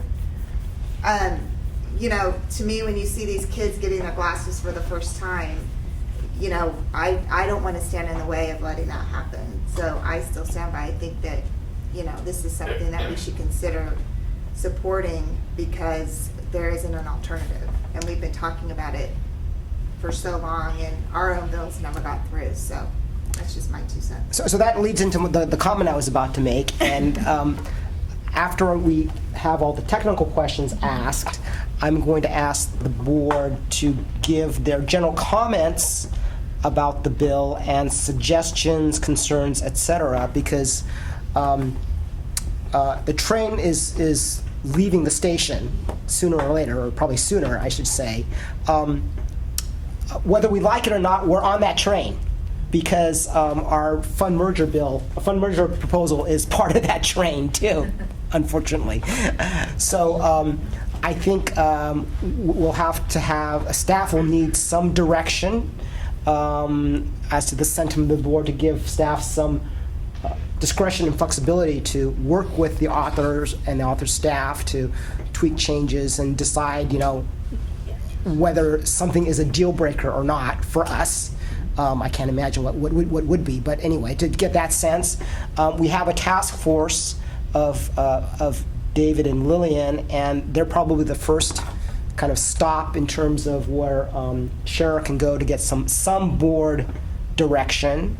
But I think the rest of us are also very interested. I'm personally very interested in this, and for some things we may need to have an emergency meeting to decide whether or not text is supportable by us.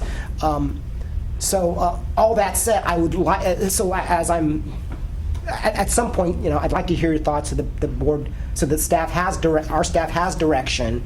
And to the extent they don't need to run to Lillian and David, or we don't have to have a special board meeting, that'd be great. That's probably going to be impossible. So as you think about that, I have one technical question, and then Shara has a technical question. Why don't you go first, and then I'll ask my technical question. So in hearing the board members' concerns today, is it possible that we could start with that nonprofit optometric corporation model, take a look at court reporters, and figure out how it is we do some sort of base licensure for the nonprofit?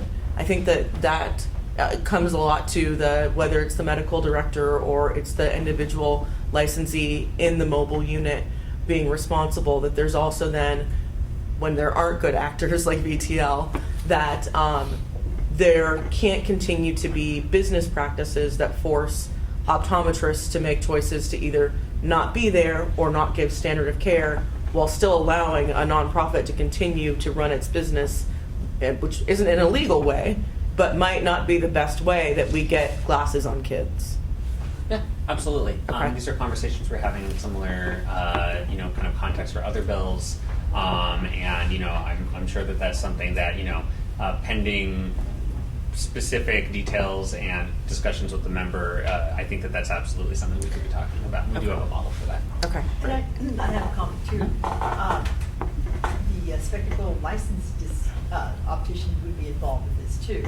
And it would be really important that they also have that licensee to be a part of this. So as they're helping, they're knowledgeable, and the state is recognizing them as being licensed, not just to get an assistant who has some background, but to have the accountability of that licensing person to be a part of that program would be great too.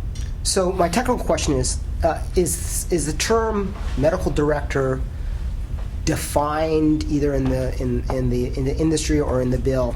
My concern is, someone's going to have to take the hit.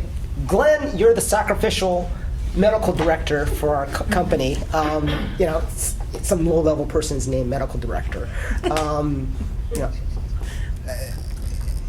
I appreciate this concept, though. Mm-hmm. I mean, I understand that. I hear Cher's comment and your the current suggestion, and it's an enforcement debate as to you got more punch if the corporation is responsible or individual people in the corporation responsible. I think Carlos Ghosn, who's fled Japan to go to Lebanon, probably thinks, gee, it certainly is impactful that I'm liable for whatever bad stuff that happened in Nissan, rather than Nissan being the mega corporation taking a $50,000 hit, right? So I appreciate that debate. I appreciate you've thought of it. But winding back, who's the medical director? What is a medical director?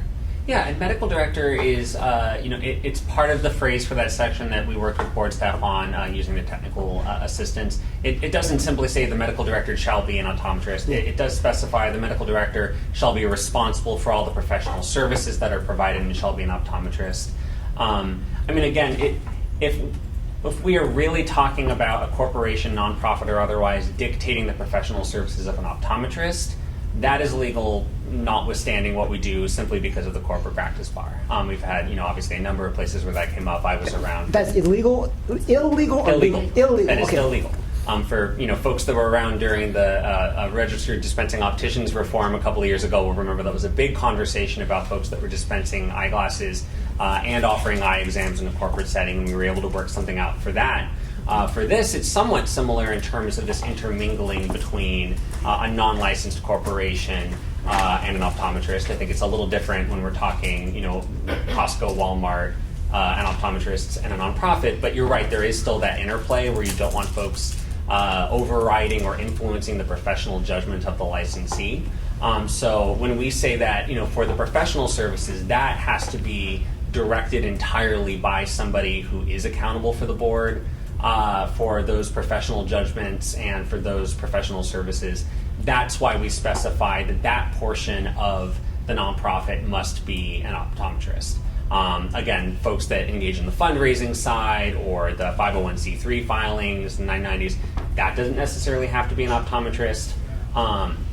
But the phrase medical director isn't really intended to be the magic word for that. It's the following language about how the person ultimately responsible for those services must be an optometrist. So you said it's illegal in the other context, right? When I asked you. So it's illegal. So if that rule is broken, who gets prosecuted? So there is a corporate practice bar that would apply to the actual corporation, and then obviously if you engage in that, there are different circumstances that can happen with the optometrist. But ultimately the practice of the optometrist must remain independent regardless of whether or not they're utilizing somebody else's space, resources. Sure. But it's the optometrist that's on the hook and not the... Correct. Okay. Correct. And if there's something, on the professional services side. It's not necessarily on the optometrist. There are other ways that folks can be liable. The important thing is when we're talking about the judgment that's being made, nobody is saying like, oh, you should, absolutely, push this prescription or, particular, type of glasses, anything that's within the scope of practice of an optometrist. Those decisions should be made by the optometrist. And if anybody is above that optometrist for purposes of this nonprofit, that person must also be an optometrist.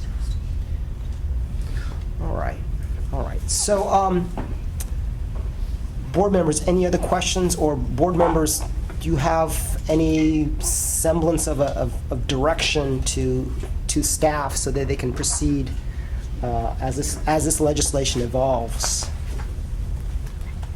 I just wanted, so staff has given you amendments. You've got amendments from us Mm-hmm. that the assembly member has accepted. Mm-hmm. And according to this one, they're in print. Yes. But they've probably not updated yet on the website. They should be updated on the website as well. So my recommendation would be to change the position to support, because while I know that there's some concerns about it, I think that fundamentally what they're trying to do in terms of access, I think there's a sunset review next year for the Board of Optometry that this can be addressed. And then the sunset, again, for the legislation is the following year? I believe it's 2022? 2 years 24. following. Yeah. I don't even hear for it sometimes. It allows us enough time to put regulations in place, 2 years of regulations. So I think the sunset for this would be 2024. Correct. And it was the sunset date recommended by board staff, and we were happy to accept it. But I want to make sure that board also realizes, though, that there has been in print. So the bill that you have in your materials is the bill that's in print, the amendments that have been accepted. And then the memo that you have are the concerns that we still have for those amendments that weren't accepted.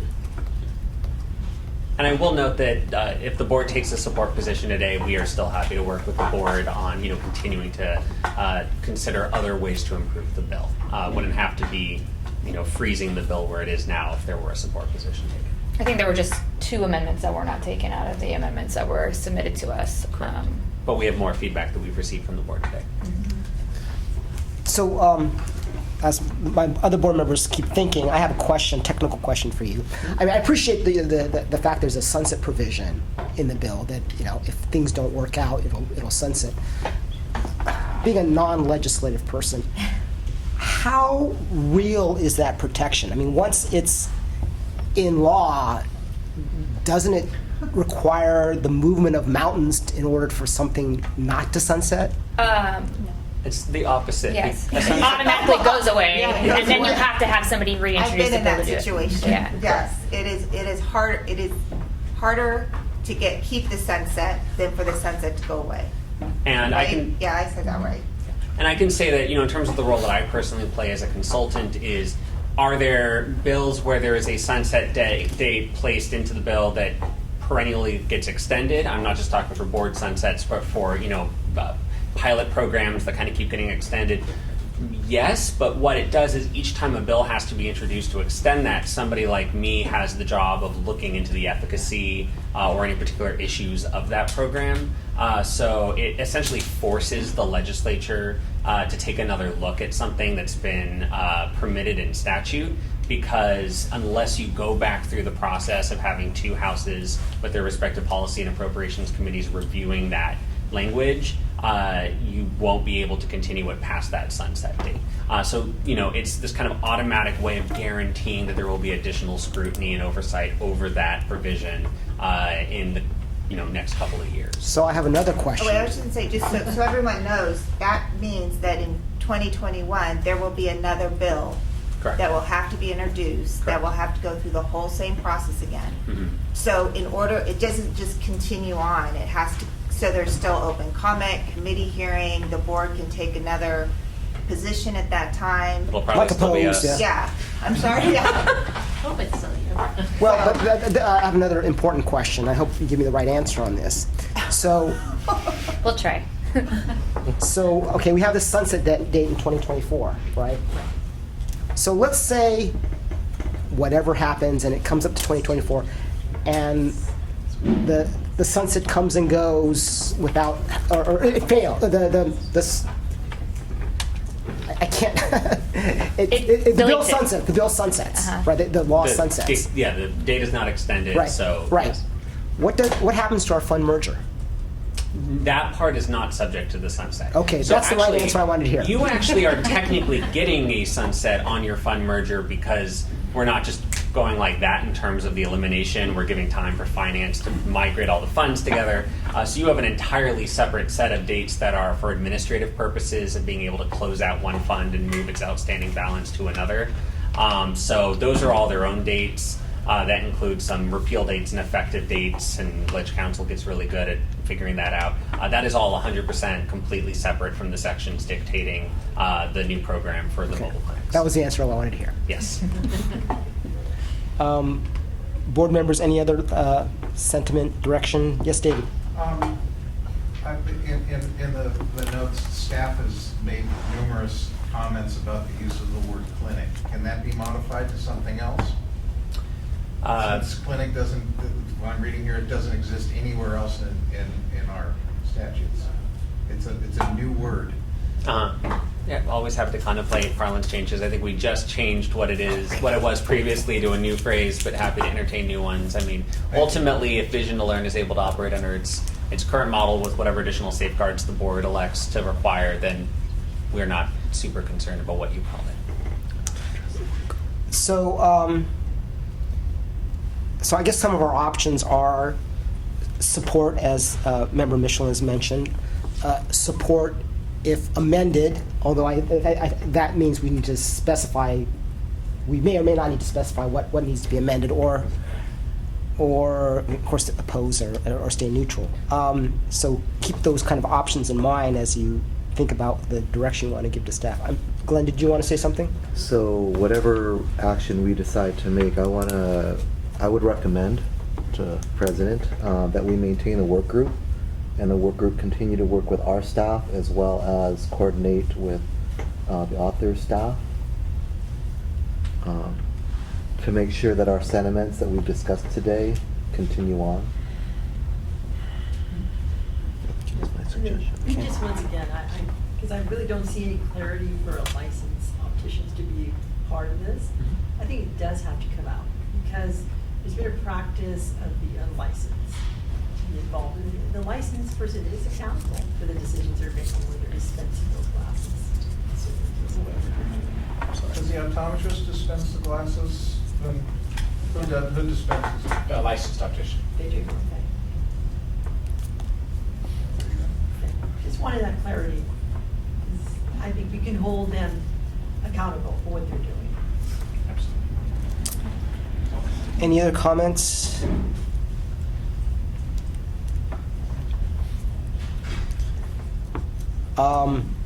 Just giving my gut. I'm vacillating between support and support if amended. I'm starting to lean more closely to support, given the openness. Yeah, and I think, I mean, this is my point. I mean, they're negotiating good faith, number one. Yes. Number two, this is going to be on a quick time frame, so we're not talking August.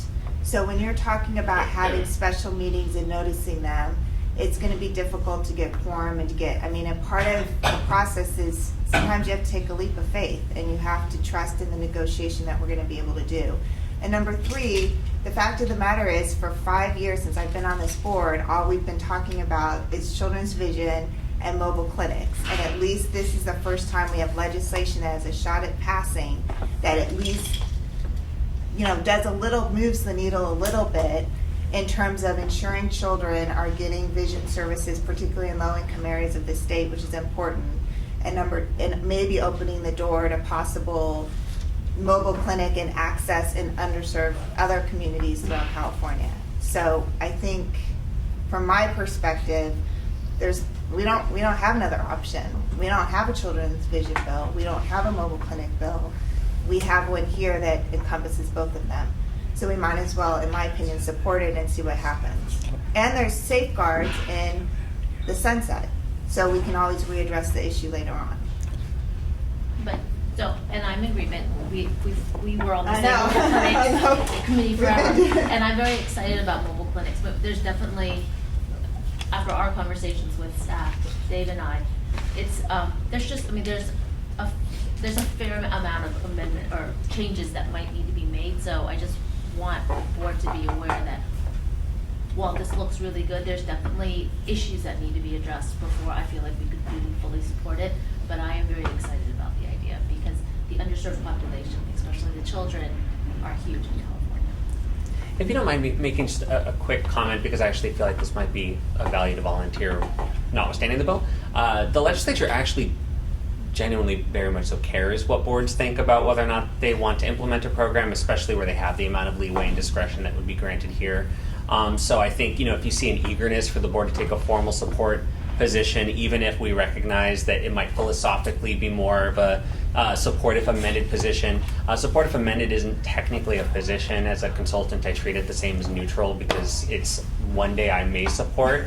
The eagerness that the member, I think, came here personally to ask for a support position is because it really goes a long way to be able to tell members, especially in the Senate, that the board is interested in taking this on and is working with us. So again, it would in no way diminish our willingness to negotiate further amendments to the bill, but that is why we are respectfully asking for a full support position, despite the fact that there might be a few more things to iron out.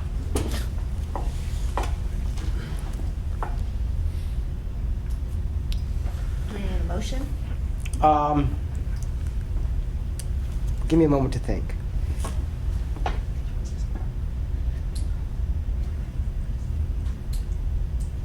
Let me, as I'm asking the IEO to comment, I'll just express another gut feeling is, I want this to happen, and I don't want, and I don't mean this to be in a bad character, bureaucratic concerns to get in the way. I guess David quoted me saying, "Let's not let the perfect get in the way of the good." Get in the way of the good. So I am leaning very strongly to Rachel's position. But I'm also thinking we should keep I see the good part to make this the good. I've got to take staff's recommendations in on this because they're the ones that are going to be dealing with this every day when this goes forward. And when staff's saying that certain language, just one word like clinic, just small things need to be changed, there's a reason for it. It's not just to make But things I don't tougher. think they're saying that they're not willing Yeah, to we're willing to negotiate. I mean, we already took a Yeah. majority of the amendments, and if staff had Right, those concerns, they should have sent. Honestly, we thought we had asked for all the staff concerns. I mean, you sat in the meeting with me before. I specifically asked to send all of the concerns that they had prior to this board meeting so that you guys would be able to have a full list and the amendments identified in front of you.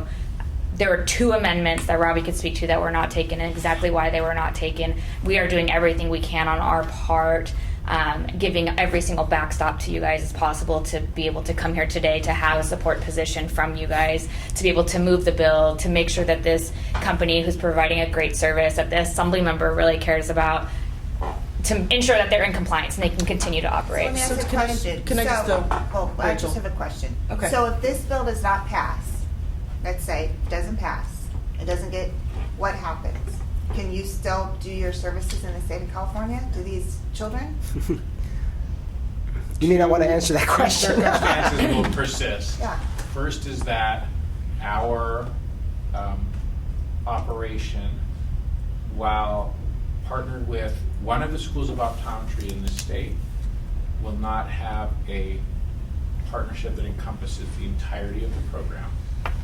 The second is that we will have no pathway for public reimbursement, which the legislature, the governor's office, has been consistently trying to figure out how to open up that avenue. So will there be children that will not get eye exams or glasses in the state of California if this bill doesn't pass? Absolutely. So I'm just gonna, I'm sorry, I'm gonna read. I understand what you're saying, but the fact of the matter is that, we're talking about things that it sounds to me the author's office is willing to work with us on. They've already shown good faith that they've done it, And the fact of the matter is, I'm not gonna sit here and stand in the way of children not being able to see. And that's what could happen, because we're gonna sit here and say, what if they don't change it to clinic or whatever. You know, the fact is, they've shown they've had, I wasn't part of this, I don't know what the conversations were, but this is how legislation works, and you have to go through the process. So I just really, I think we should support the bill. Okay. I've been telling Sharon not to speak, but I can't hold her back any further longer. So Sharon, why don't you go ahead and give your 2 cents, and then I have a question. Just in that, the biggest thing that we've talked about today is the accountability of the nonprofit, and that was certainly addressed in the amendments that we brought to you before today and before the initial amendments, and that is not addressed.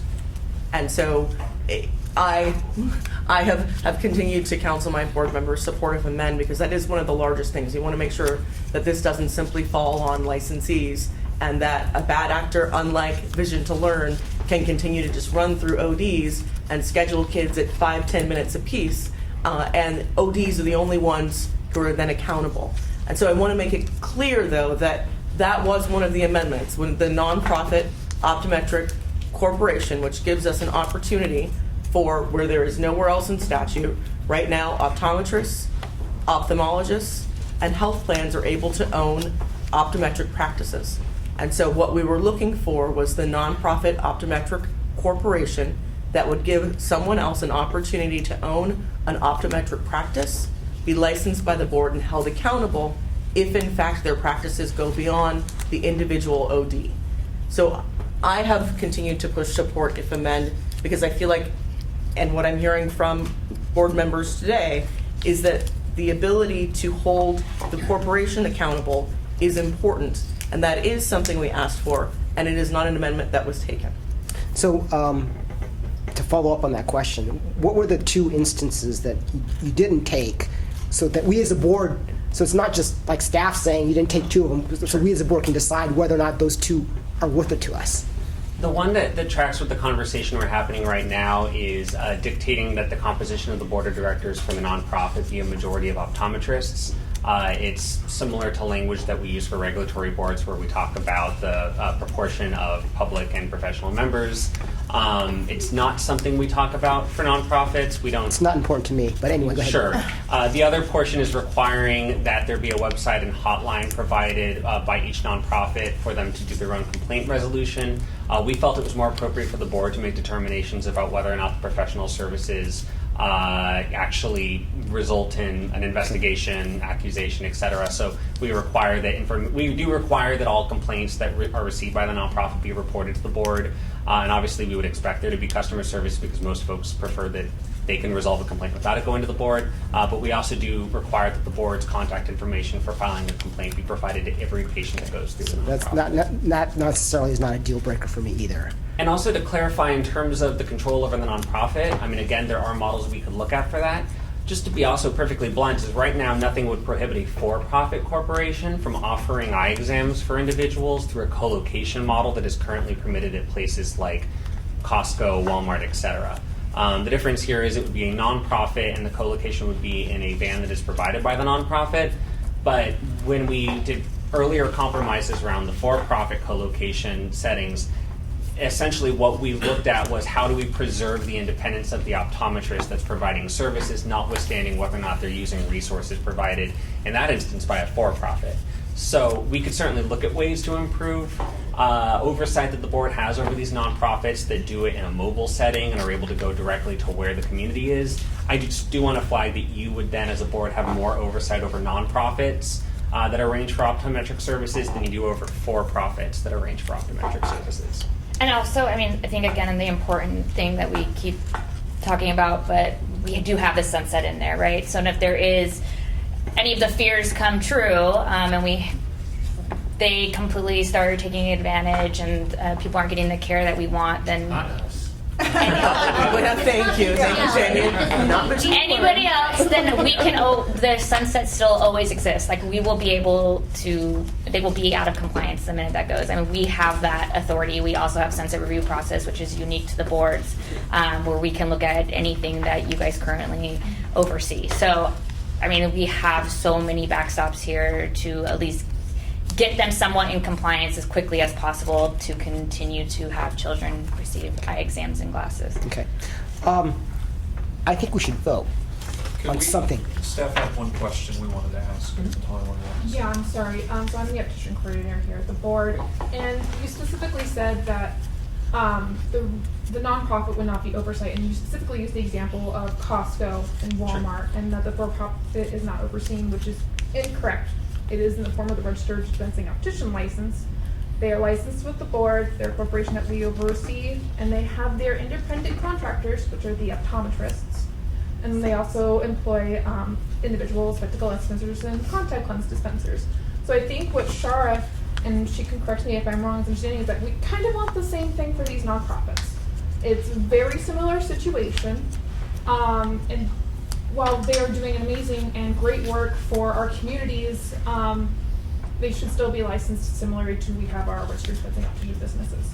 Sure, and for me, I was mostly trying to distinguish between, for example, when we talk about actual employment versus co-location of optometric services and optical services. You are right that there is something, actually that is another example that we could use in addition to the court reporter's example, ways for there to be oversight over the entity. Obviously the other difference is for an RDO, you do have individuals that are also providing services rather than it being a corporate structure. But I mean, that is another example, but the key difference is we are never going to want to do anything that appears to codify treating somebody as being in charge of optometry services that is not themselves an optometrist, not just regulated by the board, but themselves an optometrist, which is one of the things that was also a big concern, obviously, when we were responding to the years of litigation in the LensCrafters case. So, we've gotten a lot of information. We've had a very good debate. I think we should put a motion on the table to give, and we should try to give clear direction to our staff one way or another, or if in between, what that in between means. I move that we support the bill. You can fix however you want to say this. We support the bill. We continue to have the work group work with staff and the author's office on some of the outstanding issues.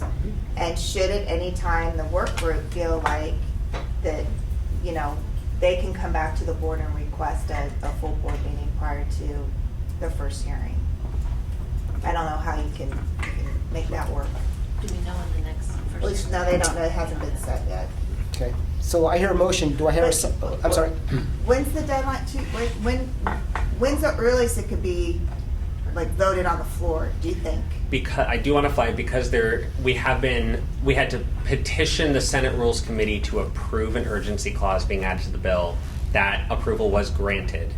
Because of that, we are now in a zone where theoretically, in recognition of that urgency, the normal timelines could actually be accelerated.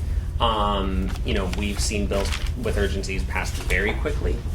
We are not aiming to rush anything through that we do not see as being finished, but we are not subject to the normal timetable of, it goes through Senate Policy Committee sometime in May, voted out sometime near the end of the year, signed by the governor sometime in the fall. Now that we've been approved for that urgency, both for the the special fund merger and the Vision to Learn inspired language, we could move as quickly as we feel like this bill is ready to be signed into law. And it would go to effect immediately. It's supposed to go to committee. Yeah, it would have to go to Right? BNP committee, Does it go to appropriations committee, and then it will go back out to the floor. Basically, we can amend as many times as we need to up until it passes off the Senate floor, which can be as quickly as we come to a resolution, or we could probably, I would assume, take up until about August, right? Sure. And it has to go back to assembly, right? Well, then it'll come back to us, but we can't amend once it comes To back this, to us. yeah, So for- all the for- amendments would have to be yeah, done okay. by the time that we are ready to take up the bill on the Senate floor. So we have a motion. Do we have a second? A second. Any further discussion on the motion? Public comment. Oh, sorry. Any public? Well, Both. any public comment? Oh. All right. I think we're ready to take a vote. Okay, ready? Ms. Michelin, Aye. Dr. Wong, I guess I'm concerned about what needs to be amended. But I'm except one, so aye. Ms. Berbert is absent. Dr. McIntyre, aye. Ms. Garcia? Aye. Dr. Chawla is absent. Dr. Turetsky? Aye. Ms. Brandvine is absent. Dr. Kawaguchi? Aye. Mr. Morodomi? Aye. Thank you very much. You are going to put the 85 language in there.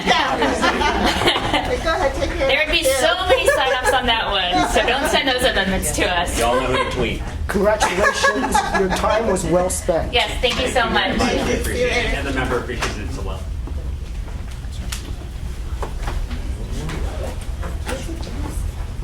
5-minute break. 5-minute break, please.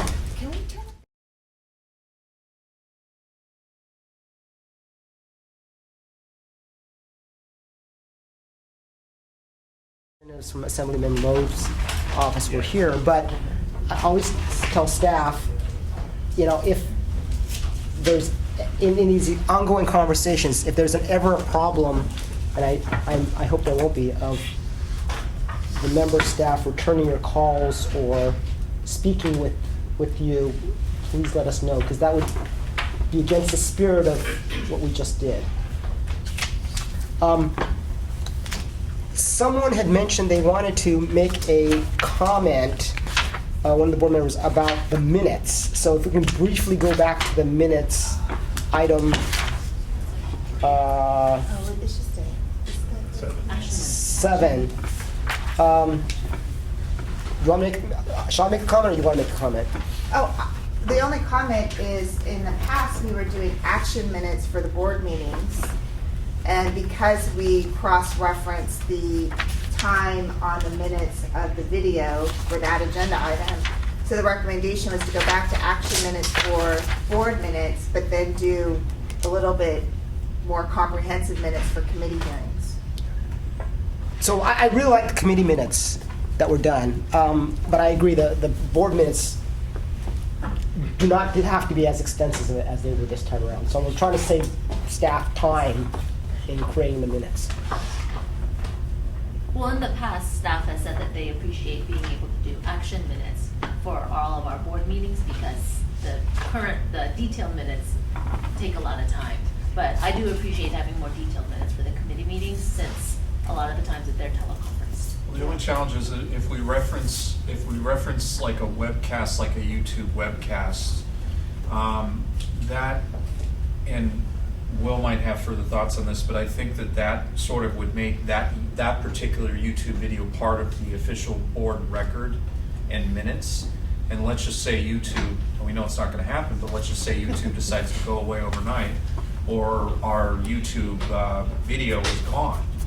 So what is left over is just the super basic action minutes. This is just for the board meeting minutes. So that was the only concern that I might have. We also too have found as new staff that the action minutes didn't give us context. So there were many things that should have been done, or there was a spirit to something that should have been done that wasn't communicated in those minutes, and so then we have had to play catch up to understand what the board wanted to do, and we're behind timelines. I'm glad we finally gotten the 20 to 25 for Dr. Kawaguchi, but that was certainly a moment or an instance where, when minutes weren't detailed enough, we don't provide staff following us an opportunity to understand the intent of the board. So ultimately, it's in the discretion of the staff. We were trying to save you time. Thank you. We appreciate it. We had them at, Yeah. we didn't have them, then we passed something where we had them for a little while, and then all of a sudden, Rachel and I, since we both in secretary, noticed that, oh, hey, it's not action minutes anymore. So we were just, but if staff prefers it to be this way, The only other thing this really helps us when we're doing rulemaking, like regulations, when we submit is to have detail, because OEL will say, well, I can't reference the YouTube discussion. I need to know what the board actually said. we were just trying to save you guys. Yeah. So I don't care. Use your good discretion. Use your good discretion, okay? Yeah. Use your good discretion. All right, I have lost track of which items I've not covered. Is it item 8? Next? Correct. Discussion of regulations 1399.273 on, and the opticianary disciplinary guidelines. Do we have a presentation or an introduction at least, and we can... We do. I think this was the optician disciplinary guidelines that the dispensing optician committee has been discussing. The version that's in front of you is the version that the DOC had approved. We, I think as staff, would like to continue working on this internally. We just wanted to give you kind of a clean version. But we'd like to continue working on this and bring it back to the board perhaps at the May meeting to have legal counsel for the time to refine, staff for the time to refine, et cetera. But if there are comments as of now, board has read through, we want to be able to incorporate those and come back to you with an even cleaner version that incorporates some of your thoughts. So I'll entertain comments from the board. Yes, Dr. Kawaguchi. So one of the things that was mentioned is about fines and the purpose of raising fines to fine larger entities. I don't know exactly the wording. I can't find it right now. It's really long, so I apologize. But I think as opposed to the way that it was worded, I want to just be careful with the discussion that the DOC has about wording it and having consideration about globally increasing fines and considering volume of violation as opposed to size of potentially RDO. Glenn, are you on, Dr. Kawaguchi, are you on the optician disciplinary guidelines or the optician statutory review? I don't know. Item 8 or item 9? Yeah. Trying to find it. They commingle. They kind of commingle. I think they do. I think you're on 9. Okay, so that I scratched my comment for now, and I will take it up when we get to 9. Any other comments on the optician disciplinary guidelines? Sorry. While you're thinking, I do have one comment. We've had some discussion about the substance abuse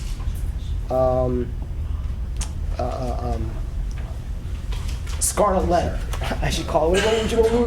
What's the term of art? Uniform standards. The uniform standards, and whether or not an individual is a substance abusing. I guess we could call it the rebuttable presumption. Well, that, and I just, and we've, in the optometric disciplinary guidelines, we have fixed or clarified how that is to be applied. It's for someone who's using substances as opposed to being just merely connected to us. I just want to make sure that that change that we made in the optometrist guidelines, that similar wording is in the optician guidelines.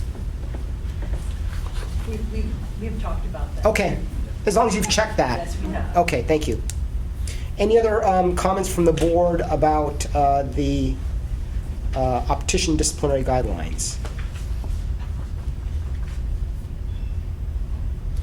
All right, hearing none, I think do we have any comments from the public? Okay, hearing none, we will just move on. There's no vote required for this item. Item 9.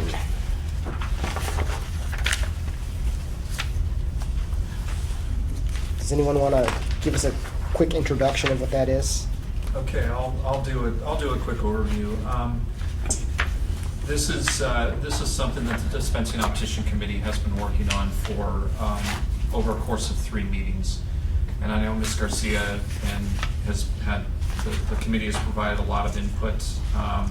This is just recommending a number of changes to the optician,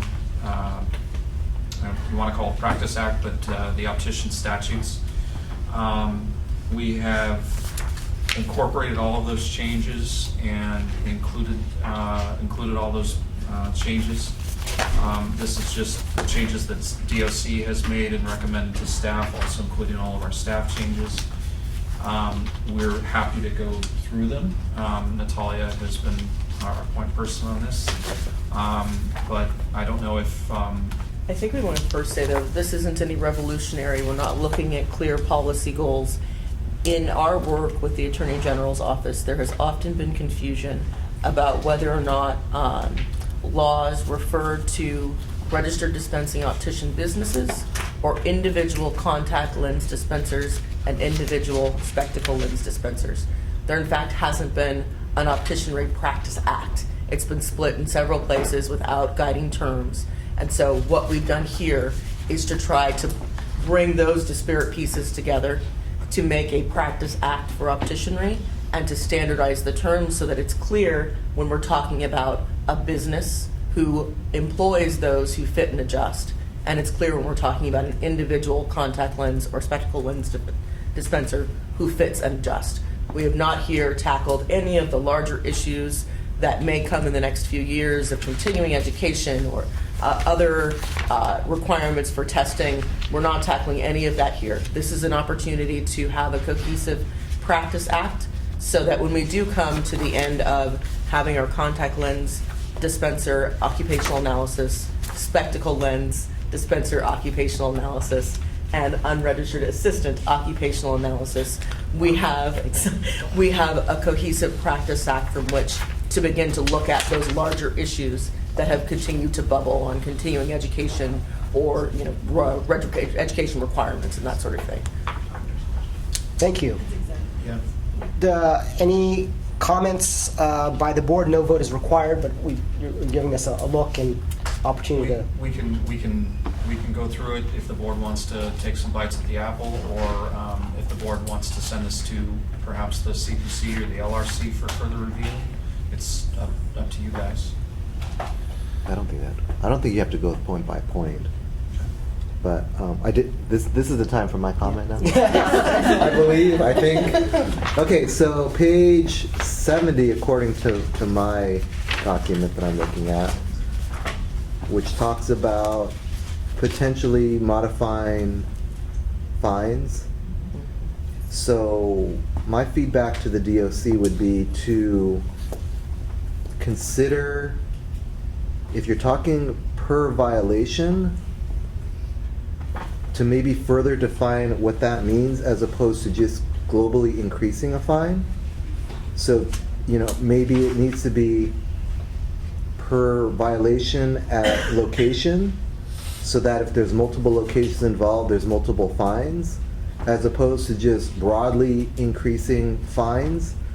And then the word that made me not comfortable was allows the board flexibility to assess fines for minor or major violations. I think it needs to be really clear what a fine's going to be if there's a violation. I don't think that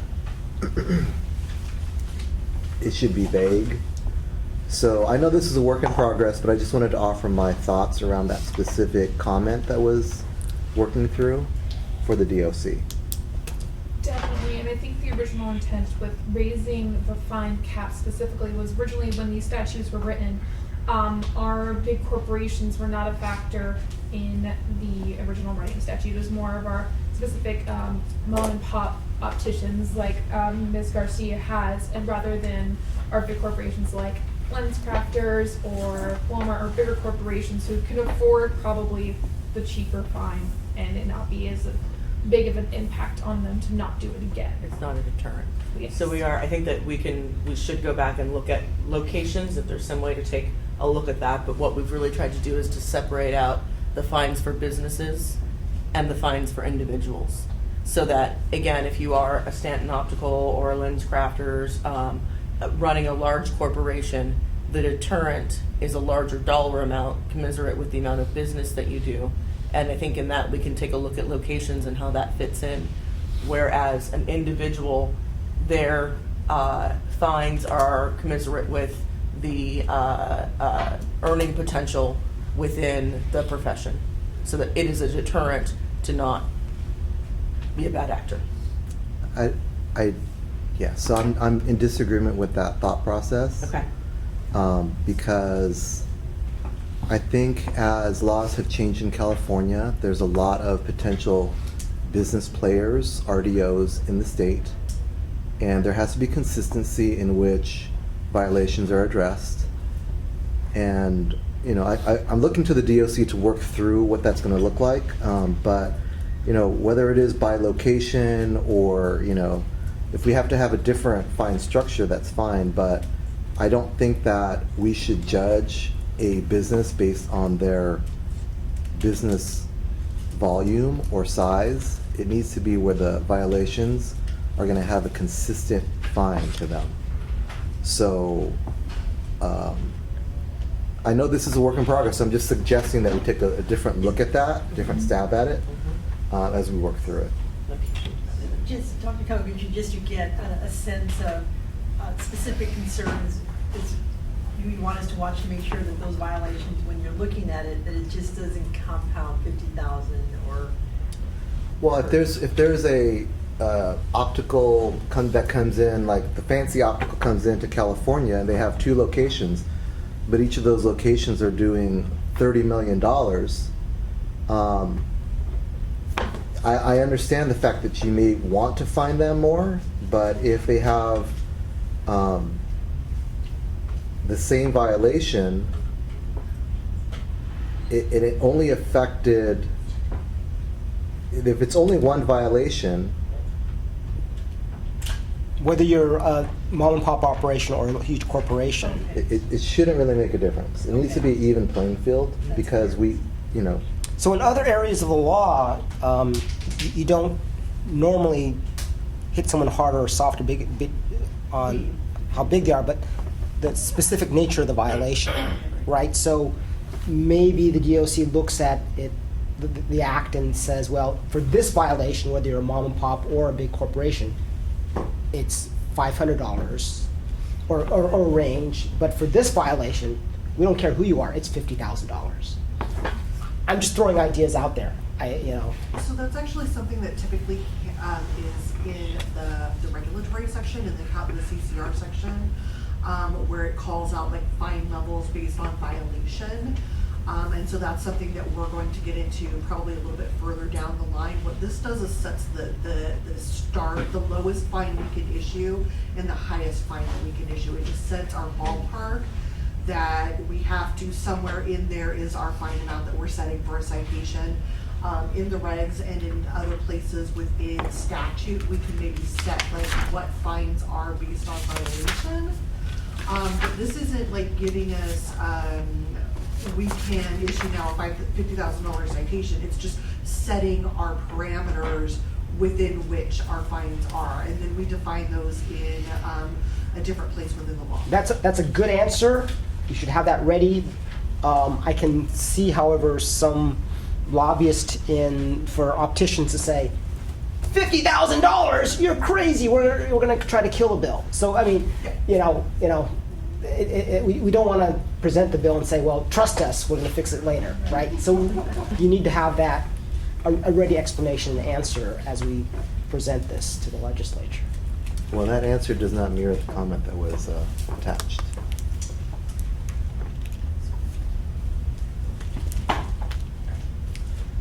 Anyway, this is just a flash in the pan idea. In other areas of law, there's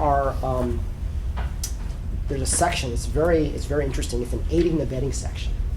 That anybody who aids and abets a violation is also liable, jointly and severally. I mean, they're subject to the fine. So, if I, as a lawyer, aid and abet Glenn in his violation of the Practices Act, saying, well, we're going to do this, and you're going to do this, and you're going to fake the records or whatever, or you're going to provide the wrong contact lens, he's liable, but because I aided and abetted him, I'm liable too. I throw that idea to you. I don't know if that works in this context, but it is when we talk about going after bad actors that are not licensees, and that's one way other statutes do it.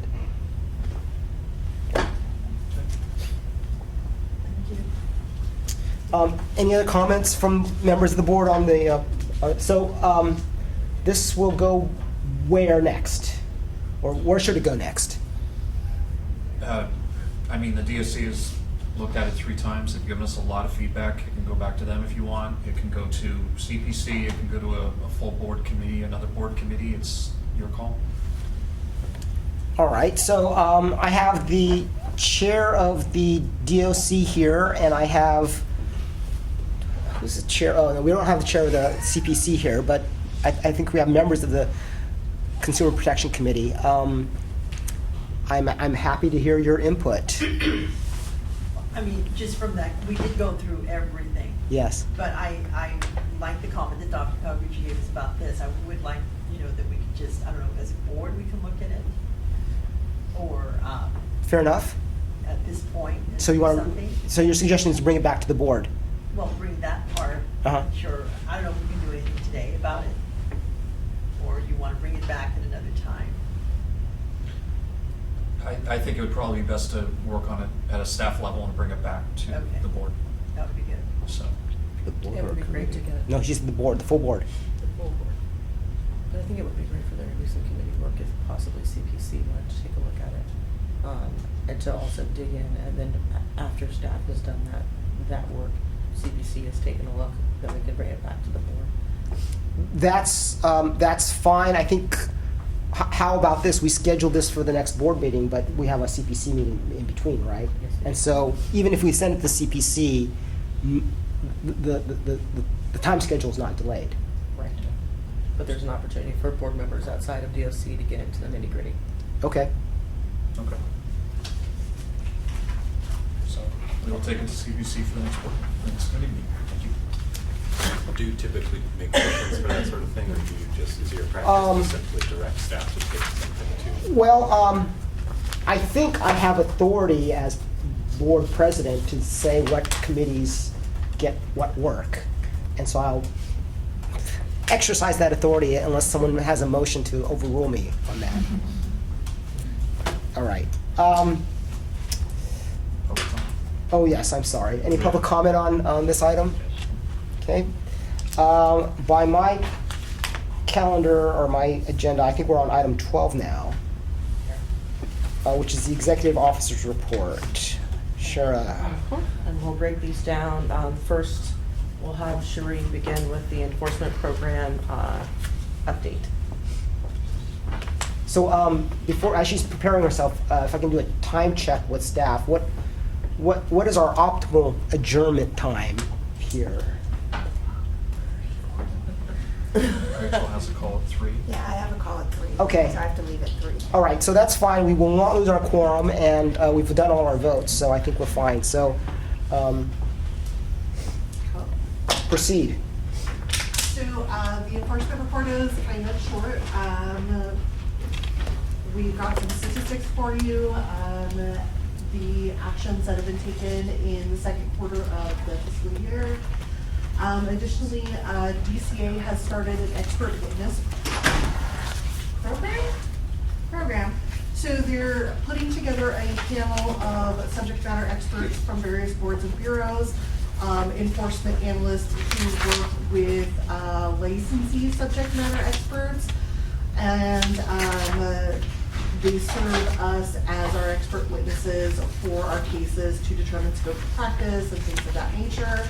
Our analyst, Matt McKinney, is serving on that panel and helping to make sure that what we need is addressed in this. Eventually, there's going to be a formal training package available for subject matter experts through DCA. And like I said, Matt is there helping to make sure that our needs are addressed and that DCA has the benefit of his experience and expertise working with experts. Just a pat on the back, Matt's really very much giving them good counsel on what our practices are. And so it's exciting that we as a small board, Matt's there representing us and providing really good information to other boards that they haven't been using or haven't been considering. Any questions about the enforcement report? Yes, Dr. Trensky. On the pie charts, Yes. it's probably somewhere here and I'm just not seeing it, but I didn't come across, like, optometry cases received, and there's 20% of the pie is criminal charges and convictions. Yes. how many people are we talking about here? So, I mean, it's just, if it's a large number of people, that's a large number of criminals out there. And you're on page 132, Dr. Turetsky? I'm on 5 of 26, which is, I don't have a page number on it. yeah, it's 132. Okay. Honestly, off the top of my head, I don't know how those are broken down. I don't have the breakdown of the statistics. But for optometry cases, the conviction cases are going to be anything from a new applicant who maybe had a DUI or something from their younger days, or maybe it's somebody who is licensed and has been licensed and has any number of arrests or convictions have happened in the second quarter. But you don't have any, I mean, not a clue if we're talking about, you know, in this whole pie chart. Yeah. 10 people, 100 people, 500 people, any clue at all? So it's based off of the numbers from quarter two. So I know it's here somewhere, I just couldn't find it the other So day. we received 51 optometry cases in quarter two. So when you look at the optometry cases received pie chart, that's 51 cases. Okay, all right, thank you. Yep. Any other further questions for, on the enforcement program? Next is examination and licensing. Anything to say about that? We have submitted for you a narrative as well as licensing statistics. Unfortunately, we do not have our licensing lead with us, but of course we'll do our best to answer questions and of course can bring back answers if there are specific points that board members are looking to clarify. Can I make a comment? So, I think it's a positive that we received more applications during, it's not the busy time, which I think it said twice as many applications received from last December and January. I look at that as a positive. I think that means that the outreach to the schools is actually working and they're getting their applications in earlier. And so then it kind of goes back to the question I've always asked, which I know we don't have an answer for as far as solution, is being able to measure the time, processing time for a license from the moment that all the documents that we need have been received. That's our true licensing time. Yeah. So we keep looking at these numbers and they look horrible, but they're really, I don't think, horrible because we don't have a good way to measure how long it takes once we have all the things that we need. So it's just comment more than anything. It's a good comment. I mean, there was some way in these reports we need to capture or express. Well, I think they're applying in December, January, February because they all want to take the law exam first. Because if they take it and they fail in January, they can take it again in June. So I think that was one of the suggestions that's going out to some of the optometry schools is get your applications in, take your law exam soon. Which is good. Which is good, but that's, I think, why we have an uptick in the January applications. Right, and Arsha's not here, but I definitely know that she's been implementing changes into Breeze that try to reflect that time that Dr. Karaguchi is talking about. We're trying to implement deficiency periods and application receive dates. When we receive all of everything in there, we put that date in, and that's when we start kind of counting. So we're working on it. There are still some bugs, but it is something we are looking to try and capture that better processing time for board members to look at. Because maybe it could be application received, application complete. Right, I think right now we have application received, initial review, the deficiency period, deficiency end, and then at the very end, application approved is I think all the ones we're looking to track our applications better. Thank you. Any other questions or comments about the licensing programs? Okay, moving on. Legislative and regulatory update. Probably the big highlight is we are getting 2020 law and regulation books finally updated. We have Dr. Wong, super excited. They date to 2015, so we're updating to 2020. We're working with the publisher. We just got a first draft. We have some changes to make. Hoping it'll be out very, very soon. So that's kind of seems to be everyone's really interested in that. Yeah, it's a huge blemish on our website when new graduates go in and want to take the law, study for their, or upcoming graduates want to take the law exam or study for their law exam, and 2015 is the newest they've got, and then they've got to search through Leg Info and Westlaw and anything else in order to try and make sure that they're actually up to date. We will be in a place, hopefully in the next month or two, where they will have a definitive guide of what are the laws and regulations as of 2020. Just to highlight a bill that we took a position on at the last meeting, AB 1616. That bill's, I believe, in Senate rules, but it may have been moved. I haven't updated it in a couple of days, but we took a support position on that bill. Regulations, just to touch base on AB 2138. This is the bill that would relate to denial of applications, revocation, suspension of licensure, and criminal convictions. This is actually out for public comment right now. The public comment period closes on March 9th. We have not received any comments yet. We are hoping that the board will be able to do an order of adoption on it at the next meeting in May, and hopefully submit it to OAL to meet our statutory deadline of July 1st. We're one of the few boards that's really ahead of the game. There's only a couple of other boards that have theirs out for public comments, so that's a good thing. Implementation of AB 443 to allow optometrists to administer immunizations. This is actually with DCA being reviewed as part of their formal process to be approved to give to OAL for public comment period. Hoping DCA can have that back to us within the next month or two, and then hopefully get it to OAL hopefully this summer for a public comment period, and then submission by this fall. So working through that. The optometry disciplinary guidelines, staff is working on the rulemaking package right now. Hoping to get that over to DCA legal probably in the next month or two. We just talked about the optician disciplinary guidelines and also the CE regs. So that's it for my portion. Thank you. Any comments or questions by the board members? All right. Any comments by the public? So this does not, I'm sorry, Associations of Regulatory Boards of ARBO. ARBO, yes. So this is the National Association of State Regulatory Boards of Optometry. I was happy to attend last year's conference. It happens annually over the Father's Day weekend. At that conference in 2019, there was discussion of continued negotiation between ARBO and its spin-off, the National Board of Examiners in Optometry. The test was actually began by ARBO and then spun off into NBEO as its own entity.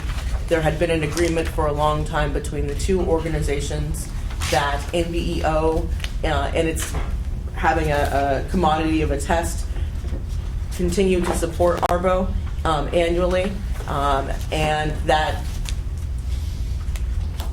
agreement has come to an end. So there will be some interesting discussion at this year's upcoming ARBO, again, over Father's Day weekend. We did get our two in the blanket, so not within our budget, but within DCA's larger budget, allotments to send myself and a board member to that conference. And so we will, of course, come back to you to discuss to relay to you the discussions on the viability of ARBO as an organization, also its intentions to possibly pursue creation of its own test. So to know that ARBO has been a good resource for us to understand what other boards are doing around particular emerging issues, technology. It's been sort of a good soundboard, but we'll sort of see this coming June, what the intentions are for the organization moving forward now that it no longer has the funding stream from NBEO, and if it does intend to at all approach development of a new exam. Any questions or comments about that? I probably will not be going to the ARBO conference for my first Father's Day. So I guess next in line is Dr. McIntyre? I'm moving. No. And that's also the week my son graduates from high school. Well, that's, Okay. yeah. We'll discuss it then. It's So- gonna be so- an issue. So, I tried to go last year. I tried. so those, if there are board members that are interested, please, I guess, contact me. Yeah, and we can, I know you're fighting over this. But, this is the first time we have an opportunity to send a board member in addition to Shara, so it's a great chance. All right, so I think, any more comments from the board members or from the members of the public? Mr. President, just by way of brief addition to the regulatory update, I don't know if the board is aware, but we also, in addition to myself as board counsel, we have you have an additional attorney working for you behind the scenes as well. Her name's Danielle Rogers, and she's among the newly created regulations unit within DCA Legal, and their role is to specifically focus on regulations. So she couldn't be here today because she has about, I believe, 10 other clients or so, and so she's at one of their board meetings down south. She'll be here for subsequent meetings, and you may see edits or comments or emails from her as well. And her office is across the hall from mine, so we work closely together. She'll be focusing on the regulations, which lightens my workload, which I'm happy about. For that matter, well, who are your other clients? Sure. Well, as of now, the Physician's Assistant Board, the Dental Hygiene Board, yourselves, and I do some of the discipline matters for the Bureau of Private Post-Secondary Education. Great. I think that completes item 12. Item 13 is board committee minutes. Why don't we go one by one? Dispensing Optician Committee, Legislation and Regulation Committee. We've had considerable amount of discussion on the disciplinary guidelines. Is there anything, Ruby, you want to highlight? Just to highlight, and Mark already talked about the regulations, wording and all that, but we would like to potentially invite the optician college administrators and the college advisory boards to come and talk to us. There was a positive synergy with that discussion that hopefully we're going to learn what type of programs they're going to put out there, because we are concerned about the passing rates of the national exams, and we're hoping that the college administrators are going to help us with that and see how they're going to grow opticians through an educational path. So it'll be something new, and there's more than just one program opening up. And the administrators have, I'm sure, going to bring us some good ideas. And hopefully, I don't know if the board's interested in listening to the administrators, but we'd like to at least listen to them first, if that works. Speaking on for myself, thank you very much for all the work that the board is doing. I've tried to watch it on video, but it's like you guys are doing so much. I've read through the minutes, and it's like, wow, I'm glad they're doing it and not us. It's a lot of work, but I think it's just really the area of expanding jurisdiction and work for this board. It's, as people push down the work to lower cost alternatives, it's the opticians that are the real game in town. And then I know we're finishing up with the occupational analysis, the SLDs, and then we're gonna, hopefully, we don't know yet, still pending about the unlicensed. So we're still working on it. Practice and Education Committee. Dr. Chawla is not here, but anybody from the committee that wants to say anything? I can speak to that. On the Practice and Education Committee, we just pretty much made short work of most of our approvals of the continuing education courses that were submitted to us. A couple of questions on some that were asking for more credit hours than what the number of hours they were offering for the doctors to be there. So we are trying to clear that up with those providers. Other things are things that we've already addressed today, such as the 25 hours of self-education. Pretty much everything else was previously addressed earlier in the day. Great. Ruby, was there anything else that we had? We have already addressed, especially the forms and how everything was going to change. That's what we were concentrating on that. So we already took care of that today. Yeah, I read the report and I said, 2 years, not 1 year. So straightforward. Public Relations and Outreach Committee? Anybody from there that wants to say anything or highlight anything in the minutes? Going once, going twice. All right. Do we have any comments from members of the public on the board committee minutes?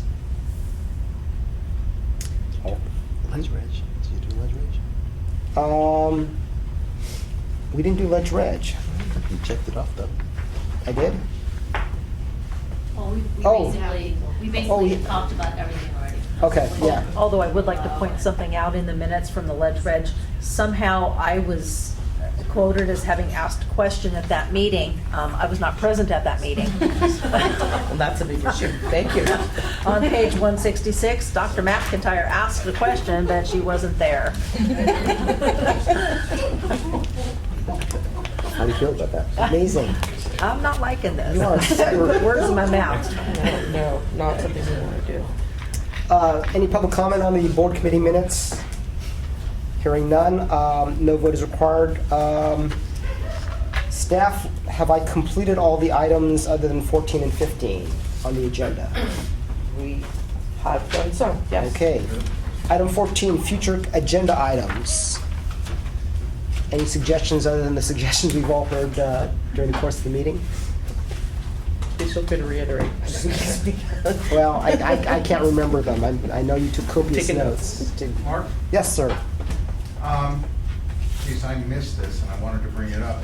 And at what point did we discuss, I think Mark was presenting at 4:58? Yes. Oh. I think that's when I walked out of the room. Yeah, 8458. I had, Shara and I had been talking that that's something we'd like to start working on as staff. I'm wondering if we might be able to get a work group appointed to assist us in developing that regulation.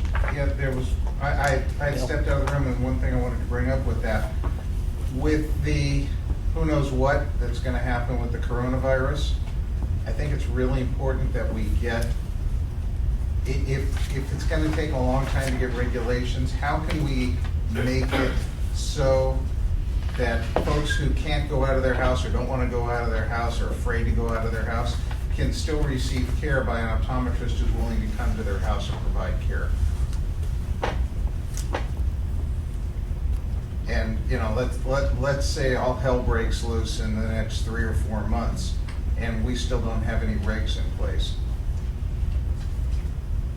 What do we do to allow people to still receive care when they can't receive or unable or unwilling to receive care in a doctor's office? So the bill, so the current law allows for the temporary practice, which is a certain number of days per month with a cap of a certain number of days per year, I think. Yes.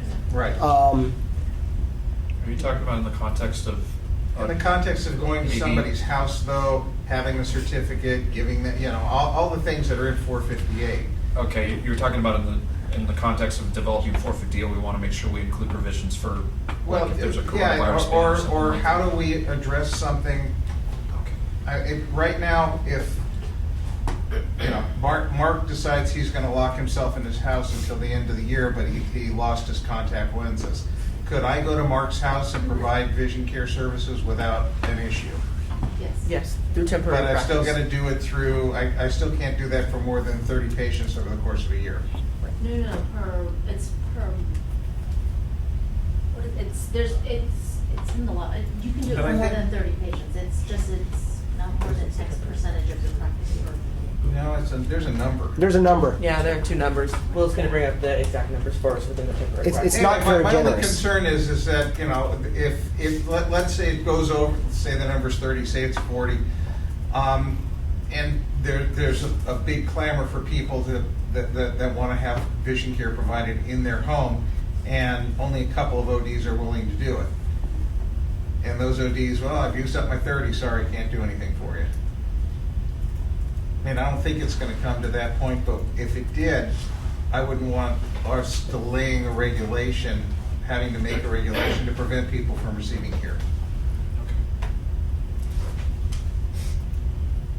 So I would imagine this is also too something that DCA as a whole, with all of its boards, is looking at, and how we can provide care when folks might be more apt to quarantine. So I think we'll start with checking with DCA executive and see if there's any discussion going on there, but then seeing how we might be able to address that need through temporary practice or coronavirus or a change in temporary practice or some sort of executive order that might at some point come down.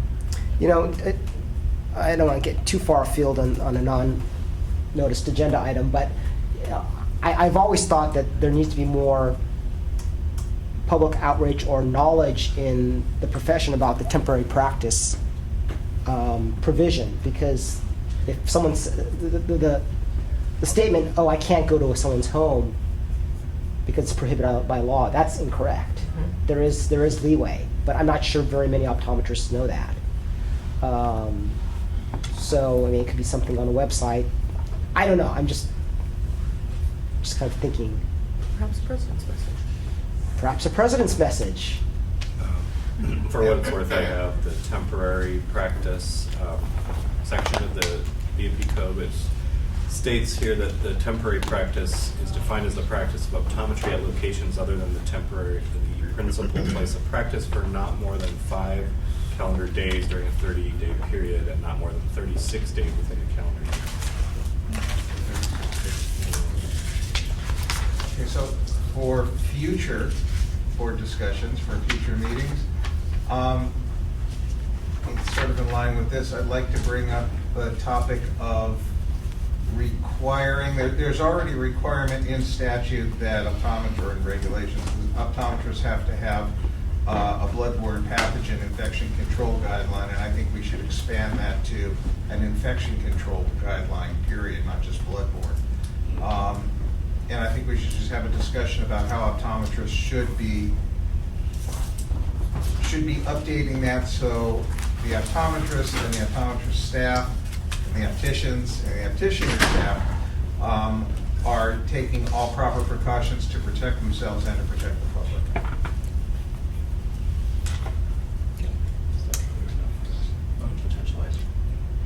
Any other suggested potential future items? So, based on Assemblyman Lowe's discussion with us, I would seek for the telehealth work group to work with staff possibly to assess our current laws on where we are at from a regulatory standpoint.